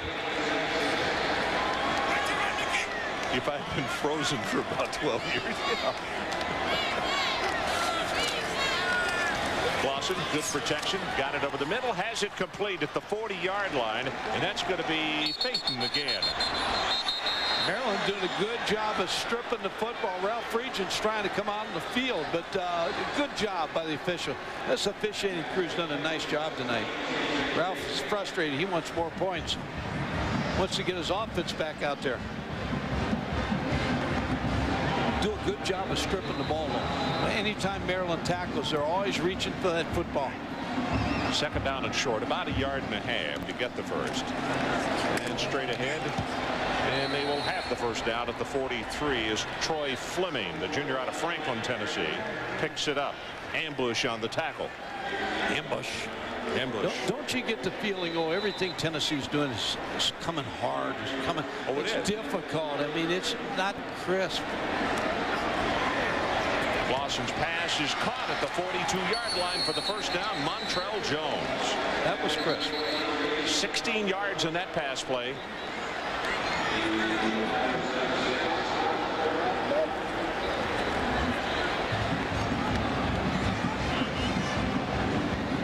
Ineligible receiver downfield, or what? There's a flag on illegal substitution on a defense. The defense, okay. The 12th man on the field did not get off the field on time. Penalty be declined. Result of the play, first down. So the ball will be spotted at the 41-yard line of Maryland. The other thing Maryland's done tonight, they haven't given up the easy touchdown.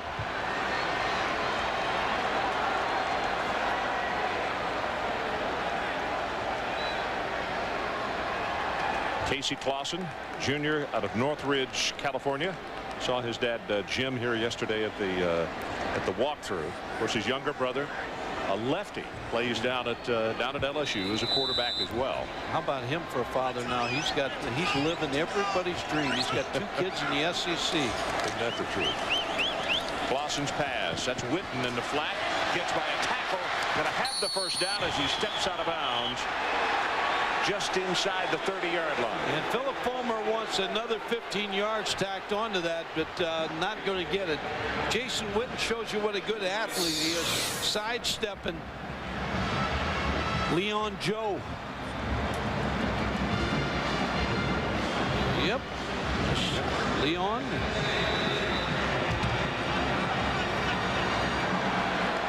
Well, besides the fact that he's out of bounds, I don't like where the tackle comes, and you watch it. He's shooting for the legs, and that's. I just never have thought that was real cool in this game.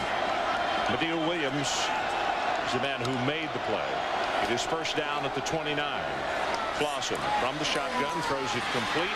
And it's Tony Brown, and he'll take it to the 21. Bernard Wilson put the stop on him. Now, this is the best-looking drive that Tennessee has put together tonight, as they have moved it right down the field. We're under 11 minutes to play. They knew Bill Bunnell put that graphic up that they had last time they didn't score a touchdown was 1957. Pass in the flat, got it complete. He had enough for the first down and then gets shoved back. It's Tony Brown, and yeah, they give him forward progress to the 22. Clausen now has hit 7 passes in a row. Our crew's right on it. That's Kathy Kappas put that graphic up, and Casey Clausen trying to get him in the end zone, but the field shrinks a little bit now right here, and Maryland's done a good job not allowing anything over their head. Cedric Houston, the lone setback, sophomore out of Clarendon, Arkansas.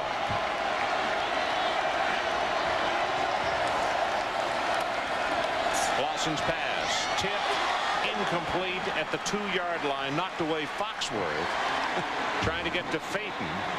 I like Foxworth, Ron. I'll tell you what, now he has a good defensive back for Maryland. 5 interceptions this year, a good cover corner. May have got there a little early, got away with it. Really good athlete. He does need to put on a few pounds, though. He will. In the weight room, they'll get him. He'll be stronger next year. This is a team that the ACC is going to have to contend with. Only 10 seniors.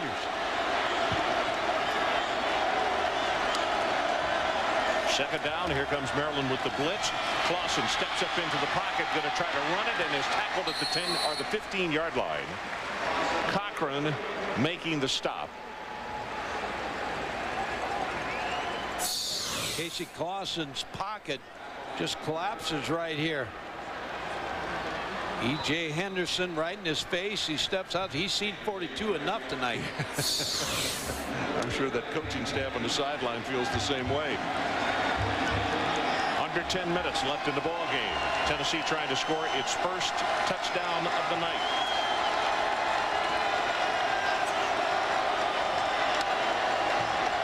Here comes the blitz right up the middle. Clausen running for his life and is going to be sacked as his shoe comes off at the 23 by Leon Joe. 5 times that they've gotten to Clausen tonight. Brought the blitz in the A gap, which is a center guard gap. Both linebackers come right up inside.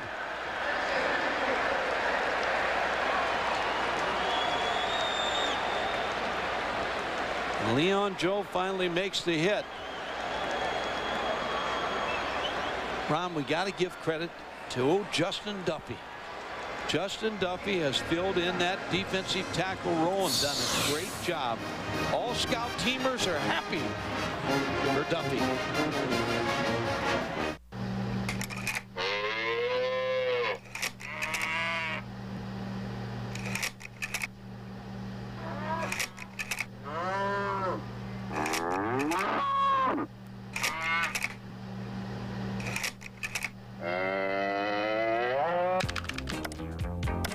First 35,000 to log on before midnight tonight for free delicious food from Chick-fil-A at chickfilapeachbowl.com. Still doing those bills, hon? Just resting with a credit card balance. You've been feeding on those high interest rates.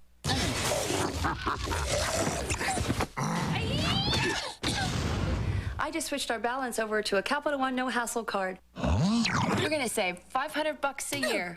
$500? Switch your high-interest balance to the Capital One no-hassle card for the nation's lowest long-term fixed rates. You could save up to $500 a year. What's in your wallet? There's a place that I travel when I want to roam, and nobody knows it but me. The roads don't go there, and the signs stay home, and nobody knows it but me. It's far, far away, and way, way afar. It's over the moon and the sea. And wherever you're going, that's wherever you are. And nobody knows it but me. Chevy Tahoe, like a rock. These people are making a New Year's resolution to enjoy life. they all called Hair Club. If you feel good about yourself, you'll be able to accomplish anything you want. It was the best phone call I ever made. The me that you see right now is the me that I want you to see. It's the best me. That's what Hair Club is. Make your resolution. Call 1-800-HAIR-CLUB today. Well, I ask you a New Year's Eve question. Can you argue with a Holstein? No. SportsCenter is next. Eat more chicken. 4th down. And trailing in the ball game 27-3. Tennessee, of course, will go for it. Got Witten on the backside. Now one-on-one, just what they want. Henderson coming on the blitz. Clausen steps up, and that ball got tipped. Trying to get the ball to C.J. Phaeton. As I said, this field has shrunk, and Tennessee not able to complete the drive against this Maryland defense. Looked like Henderson is the man who got a hand on it. Let's see if he did get a little piece of it, Mike. Yep, it is. It's Henderson. Got his left hand on it. He's everywhere. Henderson and Duffy. 11 plays, 57 yards, 3 minutes and 40 seconds off the clock, and no points.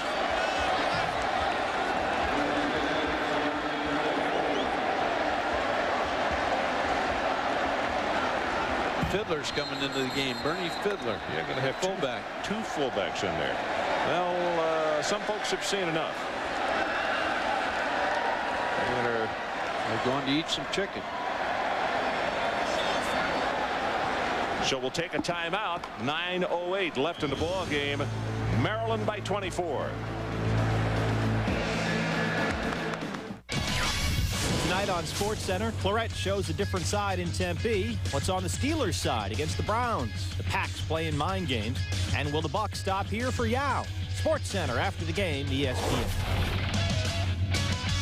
College basketball on ESPN. Rashad McCants and North Carolina take it strong to the hole against Miami. Then, Michigan State looks to shut down Oklahoma and Hollis Price. It's a full Saturday of college hoops on ESPN and ESPN2. Discover the amazing... For 100,000 jobs in the past 20 years. I've seen all the other systems, and Gutter Topper is the only one to eliminate gutter cleaning forever. That's because Gutter Topper by Sigmund has been thoroughly tested to prove it really works. And now we can install lifelong lasting copper gutter and copper gutter topper in any style and size to beautify and increase the value of your home. Call Sigmund at 770-439-2670 for a free estimate. We'll prove to you that Gutter Topper is the solution to your gutter pollution, guaranteed. Do you know the difference between a restaurant and a workaround? A workaround is a place where you work your way through the line, work to see the menu, work to carry your tray and fill your drink, work to balance your tray and drink when you get your condiments, work to find a place to sit, and then work to clean your own table. Thank you so much. At Steak and Shake, we're a restaurant. You sit while I do the work. Steak and Shake, now accepting credit cards. ESPN's exclusive presentation of the 2002 Chick-fil-A Peach Bowl, presented by Chick-fil-A. We didn't invent the chicken, just the chicken sandwich. And in part by Chrysler. Drive equals love.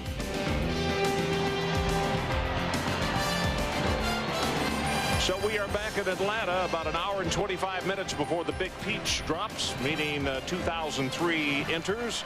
And the situation here, Tennessee misses on 4th down as E.J. Henderson makes still another contribution for his football team, tipping the pass at the line of scrimmage. And it'll be Maryland taking over the football at the 24.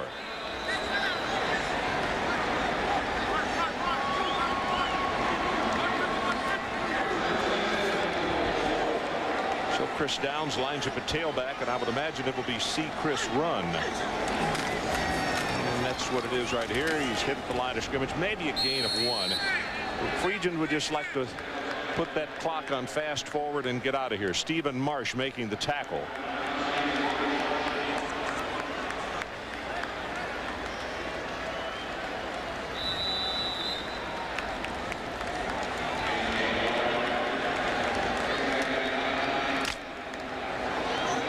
E.J. Henderson. 11 tackles, 4 tackles for a loss, and a tip pass.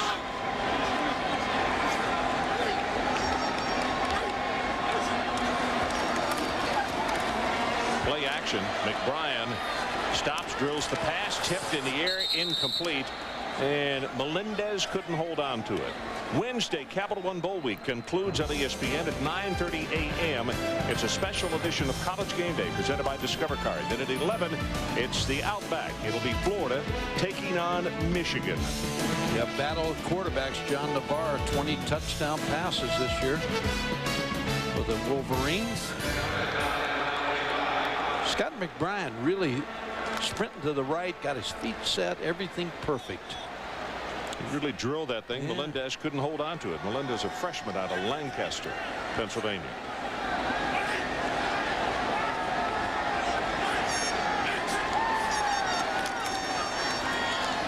Swings this one out, and the big fella, James Lynch, can't hold on to it. James is a junior out of Washington at Dunbar High School, 5'11", 271 pounds. And you know, interesting number on him. Of all the, if you like trivia, James has carried the ball 48 times in his career. He has never been stopped for a loss. No, and Ron, he is a good blocker. When you have tailbacks as good as Downs and Perry, there's a reason. Offensive line to fullback. Brooks Bernard waiting for the snap to get this punt away from back at the 10-yard line. And Leonard Scott, the deep man for Tennessee. His worst kick of the night. Wobbly spiral. And it's going to bound inside the 30-yard line and then go out of bounds. So we'll take a timeout. 8:04 left in the ball game after a 46-yard boot. Right back. Rex Grossman and the Gators collide with John Navarre and the Wolverines. Capital One Bowl Week continues with the Outback Bowl. 11 a.m. New Year's Day on ESPN. What are you waiting for? A loan officer. I'm trying to get a home equity line. I'm from eLoan. Unlike this bank, we'll get you a decision in minutes. Here.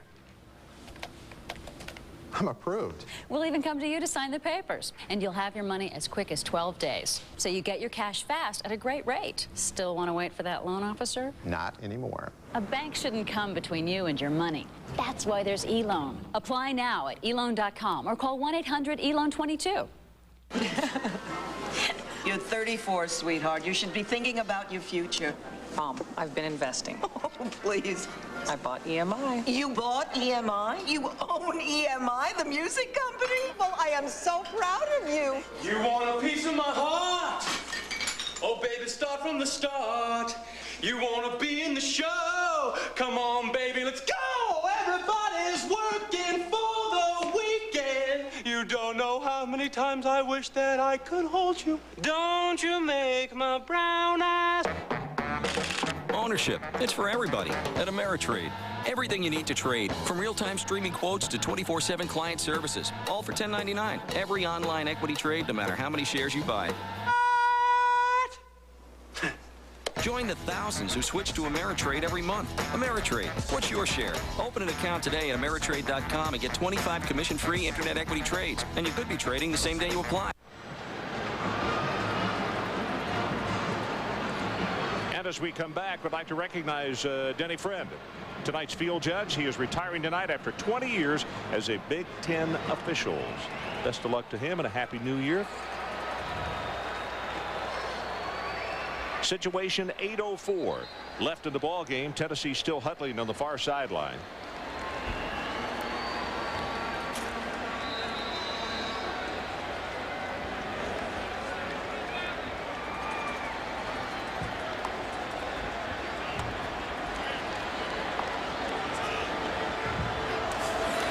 Cedric Houston on the draw play. Breaks it out, has 5 yards. Take it out to about an 8-yard gain. Leon Joe making the tackle for Maryland. Landon Jones again getting a little rest now. Duffy's back in the ball game. Has stayed in the game most of the whole night.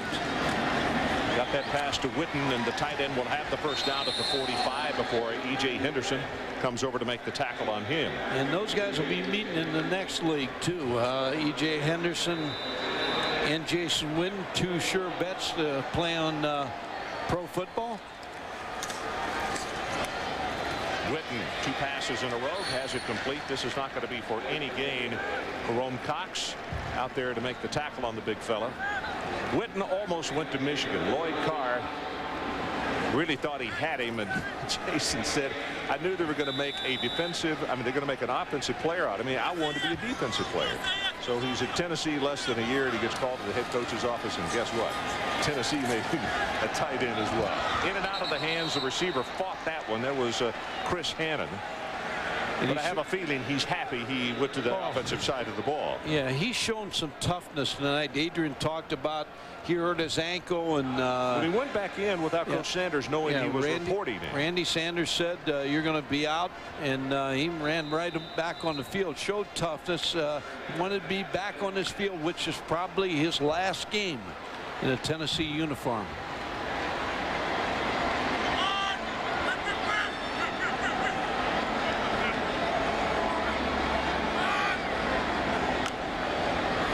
Under 7 minutes to play in the ball game. Pressure from the outside. Pass is a little too tall at the 40-yard line. With all the throwing now, the clock stopping on every snap. Leonard Scott was the intended receiver. Casey Clausen tonight has looked a little rusty. Injured, missed a couple of ball games during the year. Georgia, Mississippi State games. Has 48 touchdown passes, only second to Peyton Manning, so has been held in check by the Maryland defense. Dustin Colquitt stands to get the snap on the punt. Tennessee had to take a timeout. Not enough men on the field. Well, tonight's player of the game is brought to you by Capital One. And there he is right there. I don't think it's a great surprise. 12 tackles, 4 for a loss, 2 sacks, forced fumble, and a tip pass. You know, and Mike, talk about what he's done. Well, he takes on the fullback there and makes a tackle, skates down the line of scrimmage, hits Houston in the back, skates down the line of scrimmage, makes another tackle, comes from the outside. That was a big third down play, 3rd and 2. Sacks Casey Clausen. He's been all over the field. Very quiet young man. Here are his awards over the last 2 seasons.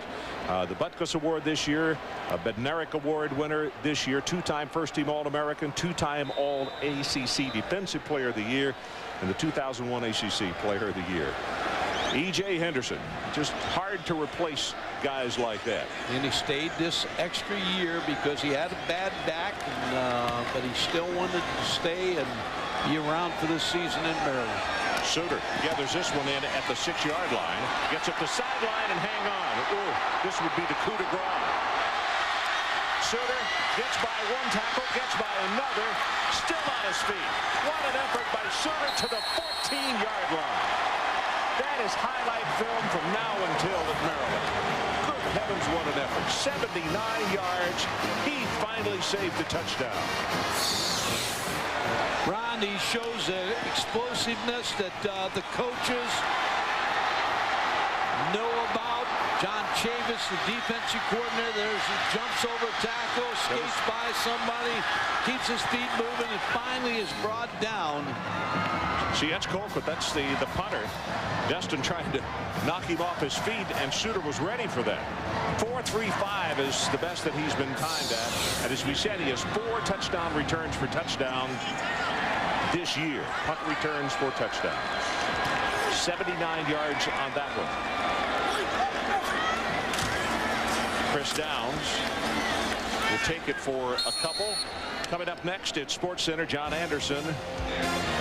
Let's go bowling. Claret, OSU at odds. Packers hoping to heal.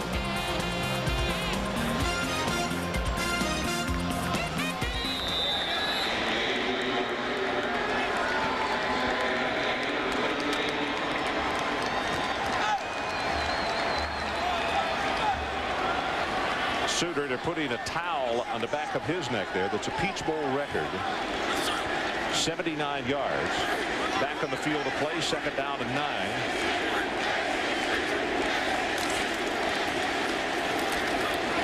Well, that's Downs taking the ball almost to the 10. Right now, the Maryland fans doing something they shouldn't do. No. They are chanting SEC as if to say, doesn't mean much to us, but it did last year. They got thumped, but they came back this year to prove a point. And they did. They did in a big way. But best thing, let a sleeping dog lie. There are the trophies. Them again next year. Yeah, that's right. Chick-fil-A. Gary Stokin does a nice job here. Truett Cathy, owner of Chick-fil-A. Well, Smokey is restless, not happy over this effort tonight, obviously. Well, they give it to the big fullback, and James Lynch again keeps that record intact. Is not thrown for a loss. He's going to have about 2, maybe 3 yards as he goes straight ahead. Back-to-back 10-win seasons. You know, I believe that this football team's got a lot of youth. Next year they're going to be back for more. So Novak is going to come in and attempt his 3rd field goal of the night.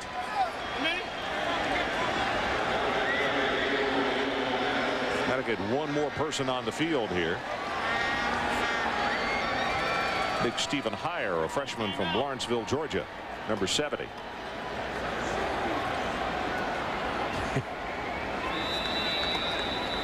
And they're going to call a timeout. He's made them from 48 and also 44 tonight.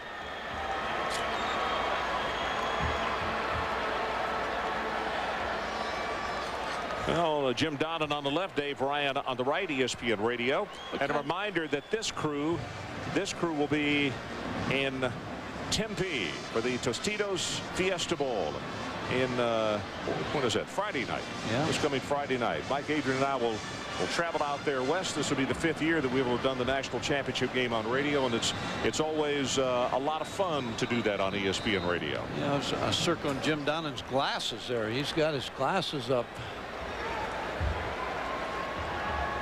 4:16 left in the ball game.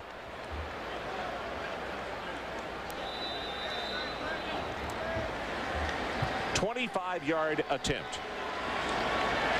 From this range, he's 17 of 19 in his career. Gets a good one, and he knocks it right through there.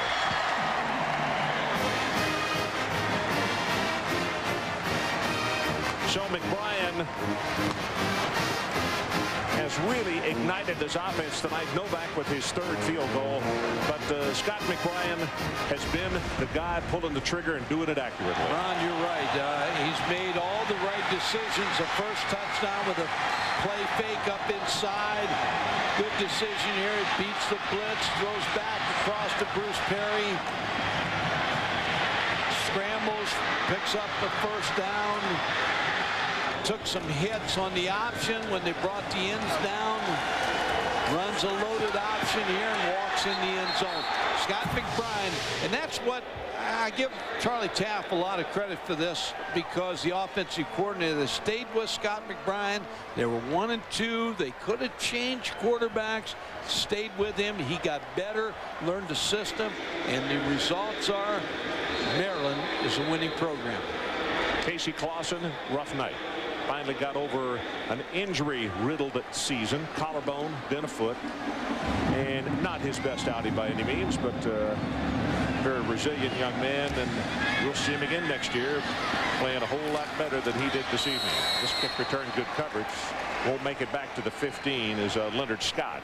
Biggest thing Tennessee's got to find big play wide receivers, because they don't have anybody on the outside that's going to scare anybody.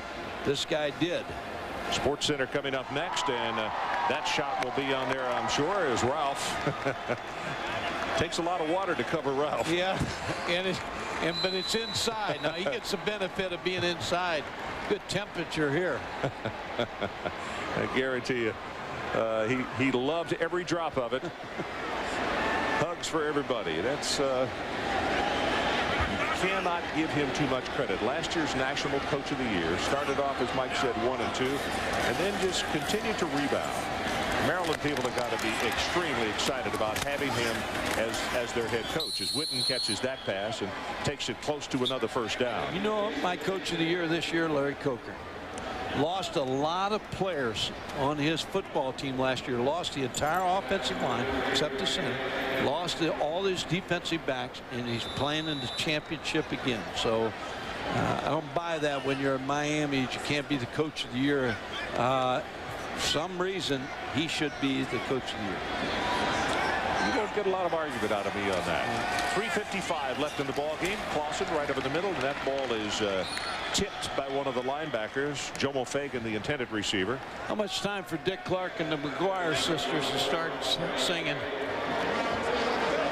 Yeah, it looks like championship shirts about to come out. Teams always hide these. They don't dare make a presence until it's like, you know, all the chairs are in the wagon and everybody is pretty set that it's going to work. And you can see the size on that box right there. That's for the lineman. That's at XXL.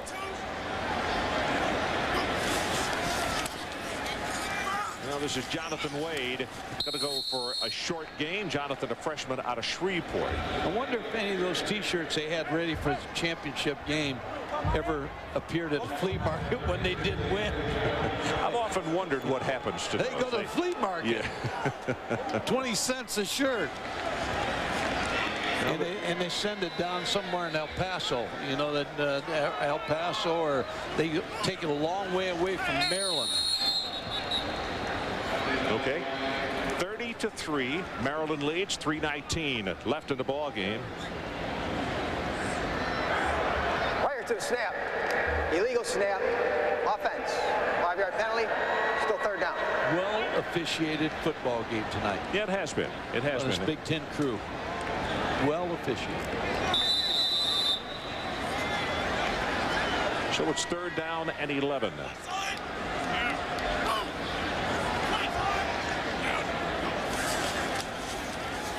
Clausen retreats. Here's pressure, and they get to him for the 6th time tonight. 6 sacks by the Maryland defenders. Landon Jones makes the tackle, and when you consider the fact that Duffy, a brand new face, Landon Jones just has not very much playing time. Those are the 2 defensive tackles. They have continued to get a push, and got to give a lot of credit to the defense. Gary Blackney, Rod Sharpless, the linebacker coach, the defensive line. Everybody's played well tonight and been a part of this victory. Sports Center coming up immediately following our ball game. We're about to go under 2 minutes left in this one. Colquitt's kick, end over end, and it's going to go out of bounds around the 44-yard line.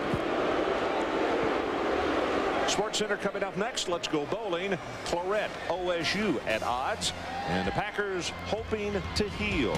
That's on Sports Center coming up next. One thing you don't need if you're Ohio State is distractions. Yeah, that's, I have a feeling that staff certainly didn't want all the things to have occurred that have occurred the last couple of days. Chris Kelly is coming into the lineup at quarterback. Number 2, a sophomore out of Germantown, Maryland. 6'2", 213.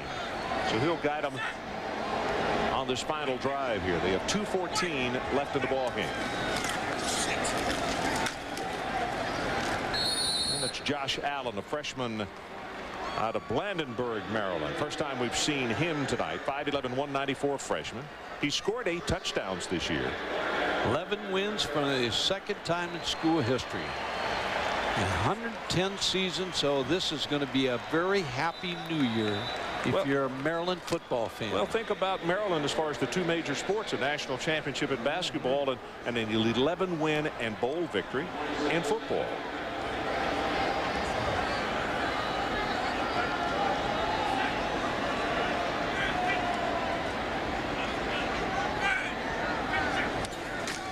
Seconds left in the ball game. Again, it's Josh Allen. Wilson comes over to make the tackle, Henderson loosening up the pads, thinking he's not going to have to come out on the field and do any more damage tonight. And he is kind of heavy at heart, I'm sure, because this is the last time he'll have that Maryland uniform on. Boy, I tell you, there are a lot of fans who are going to miss seeing number 42 out there. There's a lot of fans crying right now when they see him taking his uniform off. But that's the part of college football. You spend so many days with your teammates, and when it all ends, it's a sad, sad situation. But move on. Josh Allen not going to have the first down. He'll take it to the 49.5-yard line. Clock runs at 40 seconds and now 39. And Ron, we saw some of the Hall of Famers last night. Don McCauley.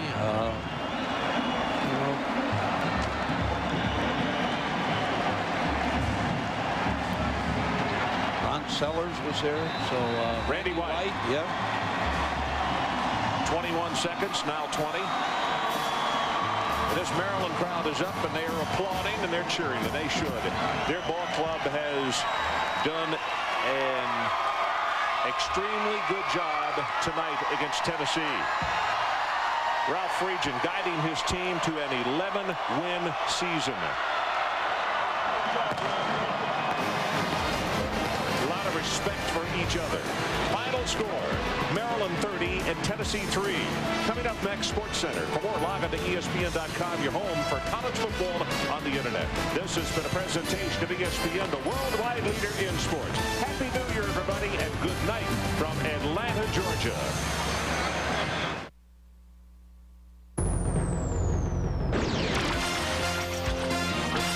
This is SportsCenter. After a rocky season, would we see a peachy ending for the Volunteers? The Cyclones caught in a downward funnel, and a fuming freshman overshadows the Fiesta hoopla. I can't lie and say I didn't feel the form though. They could have been #1. Now they're in the pits. And yow! There's plenty of NBA for the holidays. The Celtics look to end the streak, while the league's hottest team tries to keep one going. Banged and bruised when home for the holidays is not on the wish list. Here's a New Year's resolution. Watch more SportsCenter now.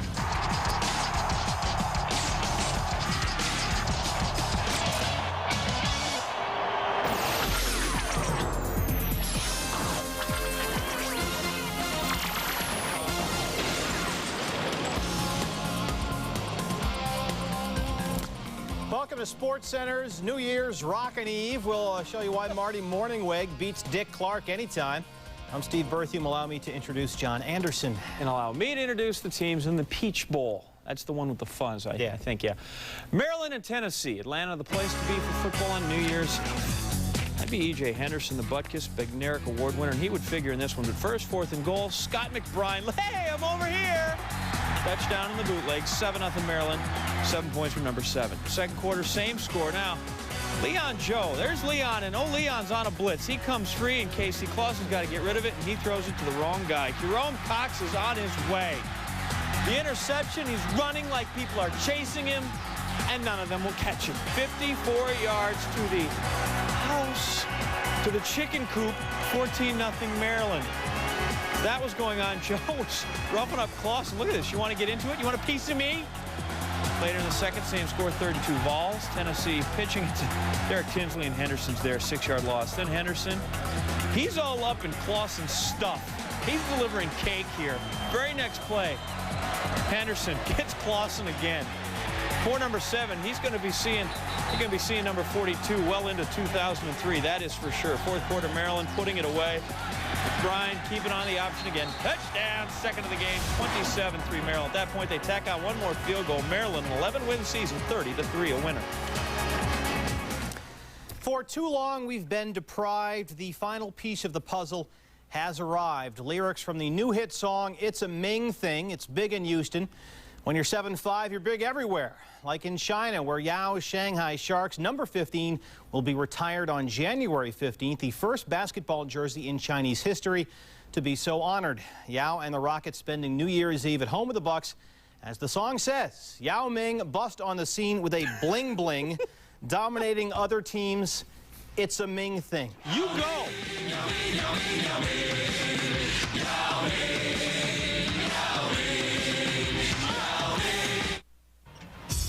John Anderson literally busting a move. Yao busted in there. Slam along the baseline. Rockets up early 7-6 on Milwaukee. Anthony Mason behind the back. Tim Thomas nails the jumper, and it's a tie game at 18. Second quarter, Maurice Taylor. He lost guard of the mid-range jumper. Rockets up at this juncture, 50-36 at halftime. Hottest team in the NBA, that's Portland. Blazers in Chicago Tuesday night looking to smoke the Bulls for their 9th straight win. Scottie Pippen stealing, give and go with Bonzi Wells, and Scottie finishes. He has 15. Blazers cutting the lead to 8. Scottie back in Chicago. Jason Williams, he's stealing. Tyson Chandler going to get all up in there with 2 hands. He had 20 at the half. His career high is 21.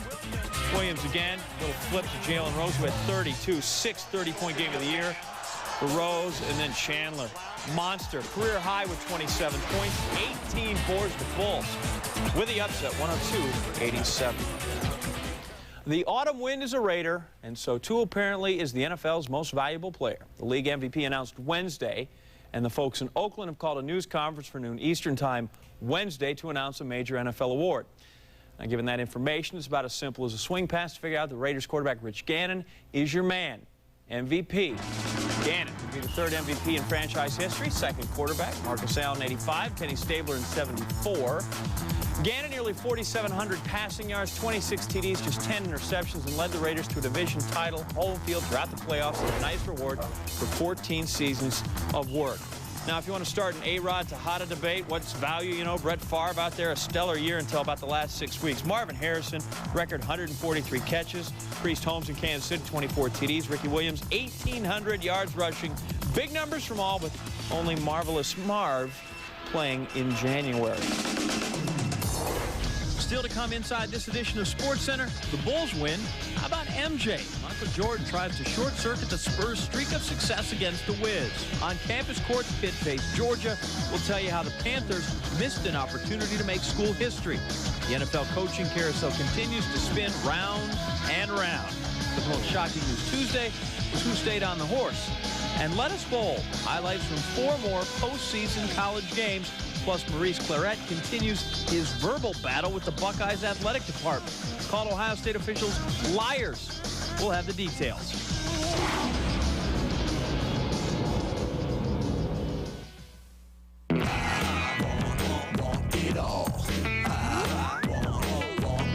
It's back. I want it all, warm or grilled, all together, all filled. McDonald's grilled chicken flatbread is back. Warm flatbread, grilled chicken, and onions melted all together with pepper jack cheese. Toasted flatbread, grilled jack, grilled chicken, it's back. You want it all? Then hurry in before it's gone. Only on the new taste menu. I want it all.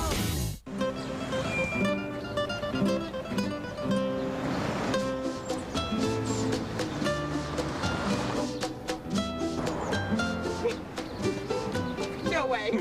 No way. It's not too late to get the gift you really want. The Unwrap a Jaguar holiday event has been extended through January 6th.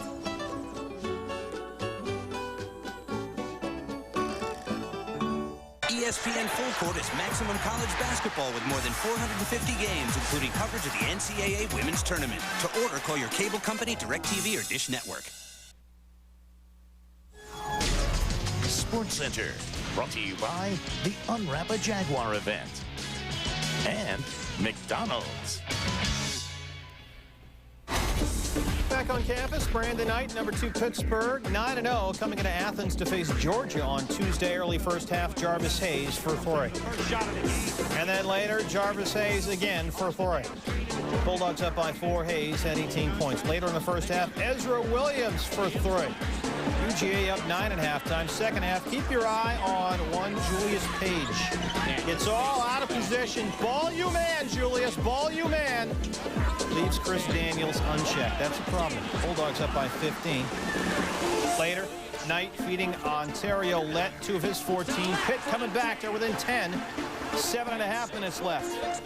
Carl Krauser, the steal. And Carl gives it up to Knight. Panthers down 6, but Knight had just 10 points on only 4 of 17 shooting. Under 4 minutes left now. Williams, the 3. He had 20. Georgia upsets Pittsburgh, 79-67. Dogs have won 7 straight. Indiana, Ball State. Hoosiers without head coach Mike Davis, serving a 1-game suspension for running on the court against Kentucky. Would have liked that. Bracy Wright inside with a jam. Indiana up 6. Later in the second, Indiana up 61-53. Wright from deep had the hot hand. 5 of 10 from three-point range. 64-53 Hoosiers. And now let us watch Indiana defense. A.J. Moye steps up, takes the charge, forces the pass. Sean Klein with the steal, and Wright finishing. Ties his career high with 31. Hoosiers, IU, big, 76-62. Oh, Hornets hosting Indy in the back end of a home-and-home. Pacers won on their home floor Saturday. A little more distracting New Year's Eve in New Orleans. Baron Davis had to leave with back spasms, would not return. In the fourth quarter, Pacers by 1. Austin Crozier misses the 3. Brad Miller the putback, and Indy's up by 3. Just over a minute left, 84-80 Pacers. Reggie Miller for 4. Pacers up by 7. Moments later, Jamal Mashburn trying to bring New Orleans back. It's a 4-point game. Now it's a 1-point game. Mash back-to-back threes. Hornets down 3, 7 seconds left. Stacey Augmon for the tie. No good. And the Pacers sweep the home-and-home with Paul Silas's Hornets. They win this one 89-86.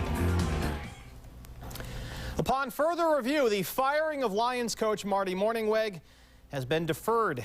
In their 2 years in Detroit, Mornhinweg and President Matt Millen have won exactly 5 games. But devout cowards aside, the Mornhinweg-Millen regime has been given a stay of execution. They will be back next season. That is 5 wins against 27 losses. The news was met with great glee and approval from teams in the Lions' schedule in 2003, of course. Millen says it's ugly. It's worse than that. And it's true, we have pictures to prove it. Of course, many believe Millen and Mornhinweg have pictures on somebody else. But look at this, they've got 4 New Year's resolutions. The first one, after 2 wins in 2001, 3 in 2002, let's just keep going and get 4 in 2003. Continue the pattern of improvement. That's right, and this one just for Matt, don't call anybody a devout coward. You know, not even in your own office, much less on Mike Ditka's radio show where everybody can hear it and never let you forget it. And maybe even move to the state of Michigan. And then in overtime games, if you win the toss, we're going to take the ball. Not going to defer as you did against the Bears. An aggressive strategy. Toss, take ball. The most aggressive strategy you can have, schedule the Bengals.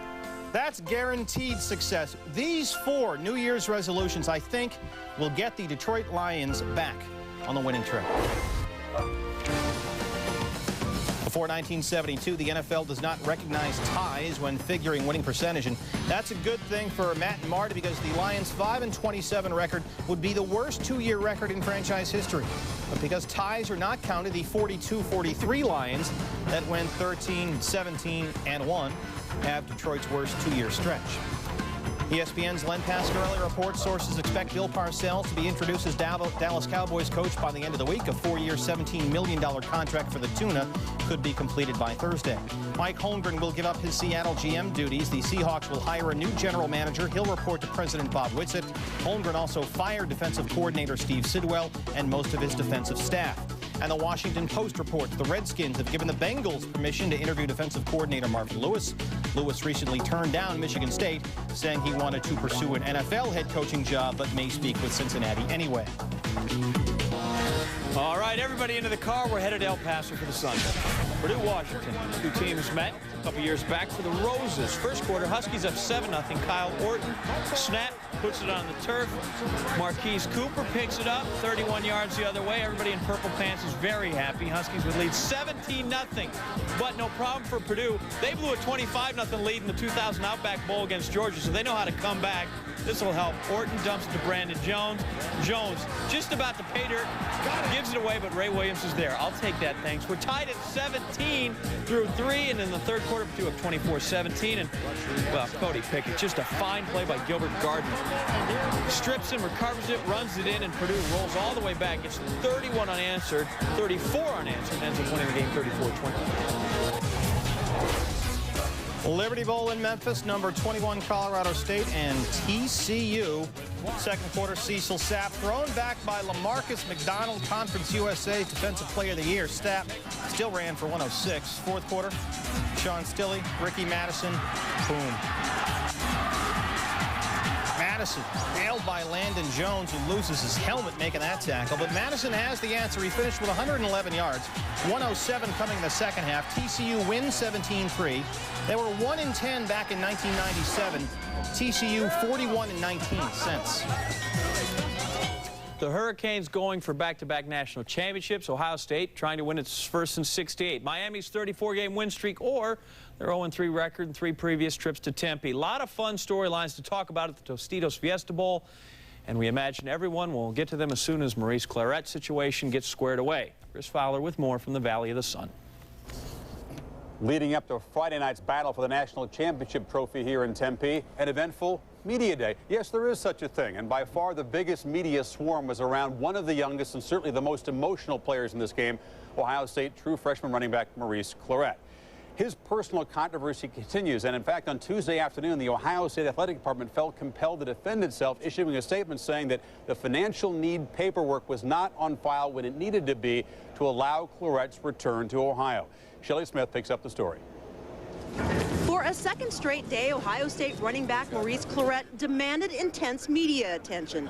On Tuesday, he said he believes the Ohio State Athletic Department is lying about not getting his application to return home for the funeral of a friend, and he accused the school of trying to make him look stupid. I called my mother, actually, did she fill out the forms right before we left. The form was on file, so they can't lie to you about that. And I was pissed off about that this morning, because they can't lie and say I didn't fill the forms out. But even as Ohio State maintained Tuesday that it never got the paperwork, Claret insisted that the issue is not a distraction for him or his teammates. Man, they don't really care about what's going on with me. They care about me as a person, but I think everybody's so focused on this game that something little like that is not going to control what's really going on. If something that one of our people says, or someone else says, or one of the TV commentators says, we can't allow those kind of things to distract. Our focus has got to be our focus. You know, to create a scene here may not be the best for us as a team, but if it motivates him and he plays, you know, his best game he has all year, you know, we're going to be very happy. And you got to respect what the kid's saying, but to burn your athletic department like that, I don't know. You try to keep everything in the family. You don't want to put anybody's business out there like that. Only people have to have a relationship is that man right there and these players and coaches on the team. You know what I mean? That's it. Weight room coaches and our equipment staff and people like that. The most people have to have a good relationship with. And everybody else. About the only member of the Buckeye family who is mad at Claret is his girlfriend. He says he's been telling her for years that when he gets mad, to leave him alone. Something that throughout this week, neither she nor the media could do. In Tempe, I'm Shelley Smith, ESPN. Thanks, Shelley. Lee and Kirk join me. Clearly, this story is being devoured. Very important to Claret. The athletic department doing its spinning. Will it have any impact on this emotional guy's performance Friday night or his teammates? Well, I think that's the real issue, whether or not this will affect Ohio State in their performance to try to go out and win the national championship. Maurice Claret, throughout this entire season, has had bumps in the road emotionally, and more often than not, it affects him in a positive way. It affects him because he becomes more determined as a football player. Before the Washington State game, prior to the Michigan game, there were questions about Maurice Claret. And each time he's been able to step up. Emotions have been an issue with him earlier in the year against Northwestern with running back coach Tim Spencer. You can see how emotional he is in a positive way, and that's what he's going to try to do. He's going to try to channel this, all of this attention, which I think is being blown out of proportion. He's going to channel this to the game on Friday night and try to create it into a positive. But really, it's all irrelevant. Ohio State, all this talk about Claret, Ohio State has got to be able to throw the football. It's not just about Maurice Claret in the running game. Well, let's take a look at the other side, Miami's reaction. Miami's got to be saying Claret, Claret, Claret. That's all they heard about since they've been here. Now, if the Miami defense has any pride, they're going to say, come on, let's see how good this freshman is. By the way, in the last 5 games, the guys ran the ball 38 times. By the way, the Buckeyes won 4 games when the guy didn't play it. Miami's got a guy named Willis McGahee, 1,686 yards, 27 touchdowns. You know better than that, Lee. He's an important guy to Ohio State. When he's not on the field, when he's not healthy, the spark is lacking in energy that he provides. He's important to their game. He's very important, but he ain't this important. No, he's a different. He brings a different phase to this offense. But I'm telling you right now, Miami respects him. Ohio State's going to have to break some tendencies and throw the football. If they expect to run Claret, and then throw on 3rd and long, they won't move the ball past midfield. They've got to throw on 1st and 10 to have any chance in the moving the ball against Miami. Guys, coming up, a fun look at Senator Tressel, the coach who has done and said all the right things so far. Later on SportsCenter. Up next, we'll show you how you go from a likely Heisman invite to writhing in pain on a blue field in Boise. We'll look at Seneca Wallace's swan song and look ahead to the most exciting quarterback playoff matchup the NFL has seen in quite a while. Plus, what in the world could George Brett have to do with an Oilers Stars hockey game? Details are coming up.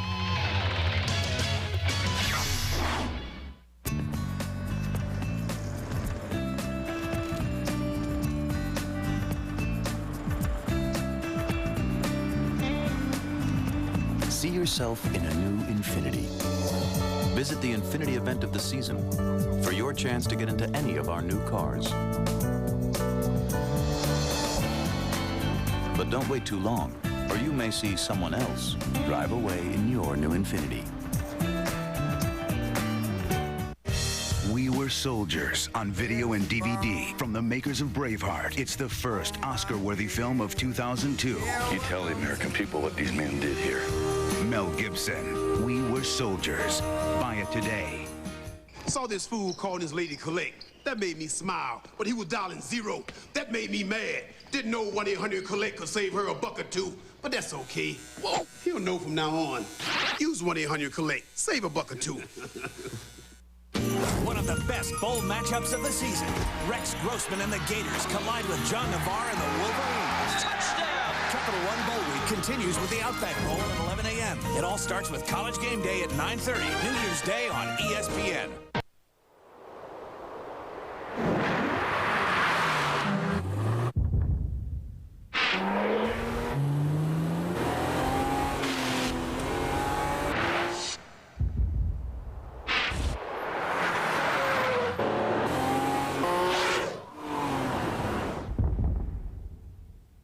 The BMW X5, another ultimate driving machine. It only happens once a year. Toyotathon 03. This year-end tradition features incredible values on Toyota's most popular models. See your Toyota dealer now for great year-end deals on the safe 03 Toyota Sienna, like 0.0% APR financing or $2,000 cash back. That's 0% APR or $2,000 cash back on Sienna. No deal beats a Toyotathon deal. Don't miss it. Ends January 2nd. See your Toyota dealer today. Wallace looking for the second option. Still looking. Still looking. Back to the 30. Scrambling. Tight ropes down inside the 10. Look out. Looking for a block. Gets it. Wallace. Touchdown. Incredible play. Things were good for Seneca Wallace and Iowa State back then. Hard time since, and Boise State not exactly doing their part to better the Humanitarian Bowl. First, Brock Forsey. He's in. Led the nation in scoring with 29 touchdowns. Make it 30 now. Third quarter, Cloney's up 10-7. There's Forsey again. That's 31. It's 14-10 in favor of the home team, and they really are the home team. They're right there in Boise. Fourth quarter, 21-10 Broncos, 9 more yards, 6 more points for Forsey's third touchdown of the game. Now you just got to go get your coach wet. Dan Hawkins, you got no choice, brother. You're about to get moist. Dunk the Gatorade on him. Aren't they supposed to sneak up on him? 16. Either that or you just attack them. That's great. Oh, what a fall for the Cloneys. Heading into the game against Oklahoma, they were a top 10 team, 9th in the AP poll. Since, well, nasty. 1-6 to close out the year. 5 of the losses to ranked teams. The lone win coming in the final 30 seconds against Missouri. I don't know why we put that in there. Even lost to UConn by 17 at home in the final game of the regular season. So it's a 6-1 start and a 7-7 finish for the year. Silicon Valley Classic in San Jose, Georgia Tech, Fresno State. Bulldogs without 5 starters suspended because of academic issues. 26 seconds left in the first half. A.J. Suggs picked off by D. Mesa, 48 yards the other way. Bulldogs up 13-7 at halftime. Yellow Jackets turned it over 7 times. Third quarter, Paul Pinniger, DeAndre Gilbert. Look at the juggling grab. Gorgeous. Led to a Rodney Davis touchdown. Pinniger, 16 of 31 for 188. Late fourth. Here we see Davis. Goes up the middle here. The workhorse, 37 carries, 153 yards, couple of touchdowns. Bulldogs win 30-21. Fresno's first bowl win since the 92 Freedom Bowl. Different sport, Blues ice skating with the Red Wings. It's a Vince McMahon special. Maxine Kuznetsov arrowed, drills, read low. Bing! No penalty on that hit, but certainly that would stir the blood.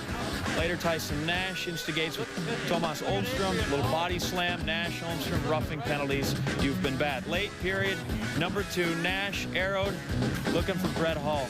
Oh, he's a former Blue Note. He takes him out. Guess who's there? Olmstrom to trip Nash.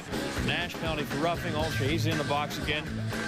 4-1 Red Wings on the power play in the third. Nick Lidstrom. Hey, finally a goal. Brendan Shanahan across ice gets that 5-1 a second night. Then Bryce Salvador, Darren McCarty. Salvador is shirtless. My goodness, get that man some suspenders or something. 5-1 the final. 130 penalty minutes in this one. 86 for St. Louis, 44 for Detroit. Edmonton Oilers looking for their first win in Dallas since January of '96. Marty Turco starting in net for the Stars. Ron Tugnutt on the bench, scoreless first. Daryl Sador's shot deflected by Nico Kapanen, past Jussi Markkanen. Stars up 1-0, but hold the phone, Craig McTavish. He's challenging the lineup, and you know what? He's got a point. Stars coach Dave Tippett circled Tugnutt as the starter instead of Turco, and the refs talk it over.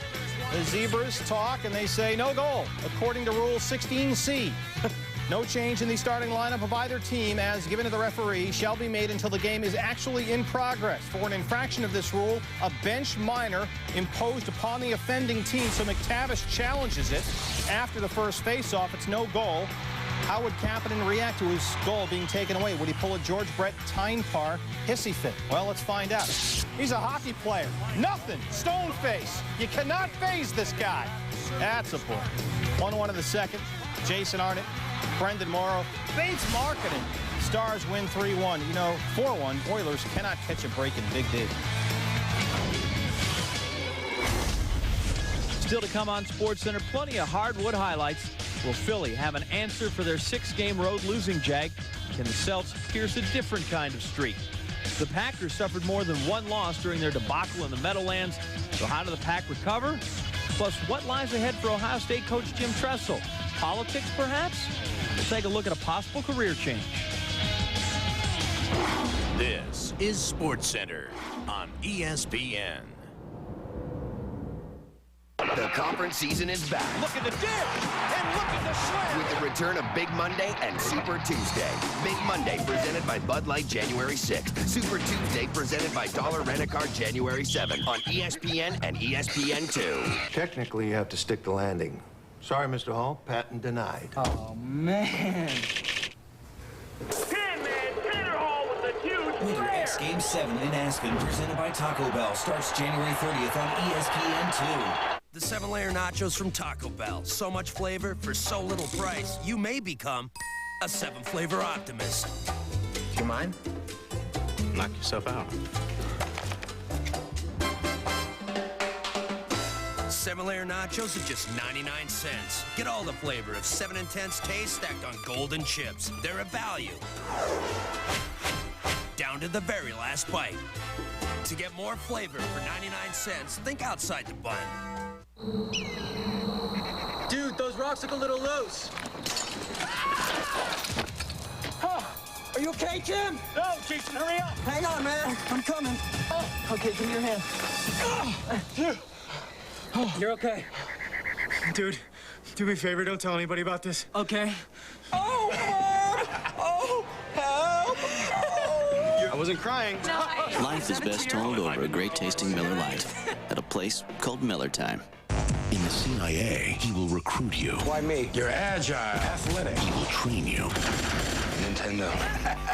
He will push you. Reach the parking lot with an asset who intends to have sex with you. You want us to pick up a girl? 5, actually. He will give you everything.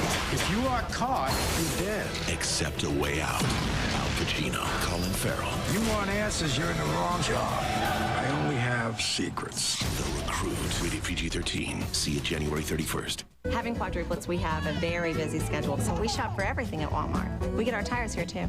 I can leave the car there for an oil change, new tires, and go shopping. When you're picking out a tire, you need a name brand that you trust, and Walmart carries those, and I know I can trust their prices. We can get our car serviced, get all their toys, and still be home in time for lunch and naps. We have a little sticker on the back of our car that says quadruplets on board. I don't trust my children with just anybody, because it's precious cargo. Spurs Wizards. San Antonio loser to the Knicks on Monday night. Dr. Jordan, Steve Kerr talking about 3 wings. Or maybe he's challenged him to a fight again. Who knows? Second quarter, 42-39. Bruce Bowen defending Jordan, but not well. Jordan finished with 17. Wizards up 5. In the third, 1-point lead. Steven Jackson off the length for the flush. 59-58. Tim Duncan now double teamed. He was beat up in this one, mauled and generally mistreated.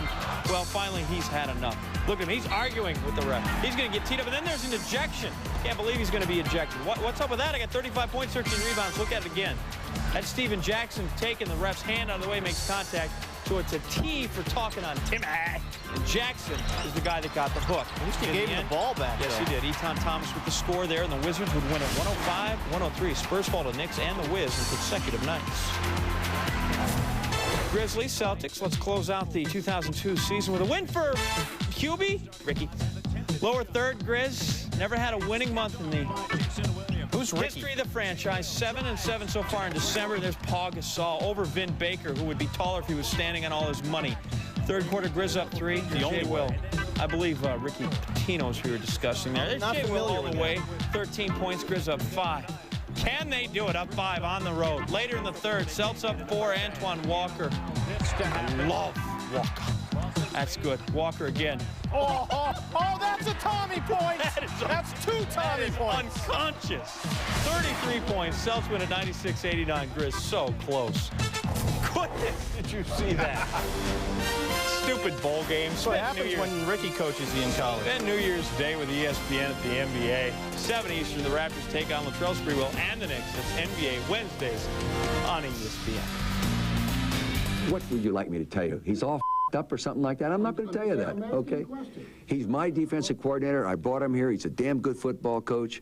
And the other coaches that work with him are responsible for the performance of the defense. And I am #1 responsible for the defense, all right? All right, that was Dick Vermeil back in October talking about his defensive coordinator, Greg Robinson, whose defense was literally the worst. 32nd among 32 NFL teams, the worst in the league. In fact, the worst in Chiefs history. A fact made doubly frustrating considering the offense this year was the best in Chiefs history, a combination that left KC a schizophrenic 8-8, making Robinson the obvious fall guy. But Vermeil Tuesday retained Robinson, saying he has another year left on his contract, just like I do, and it had better be better than the one they had this year. The offense scored a team record 467 points, the defense abysmal. Their totals for points, net yards, first downs,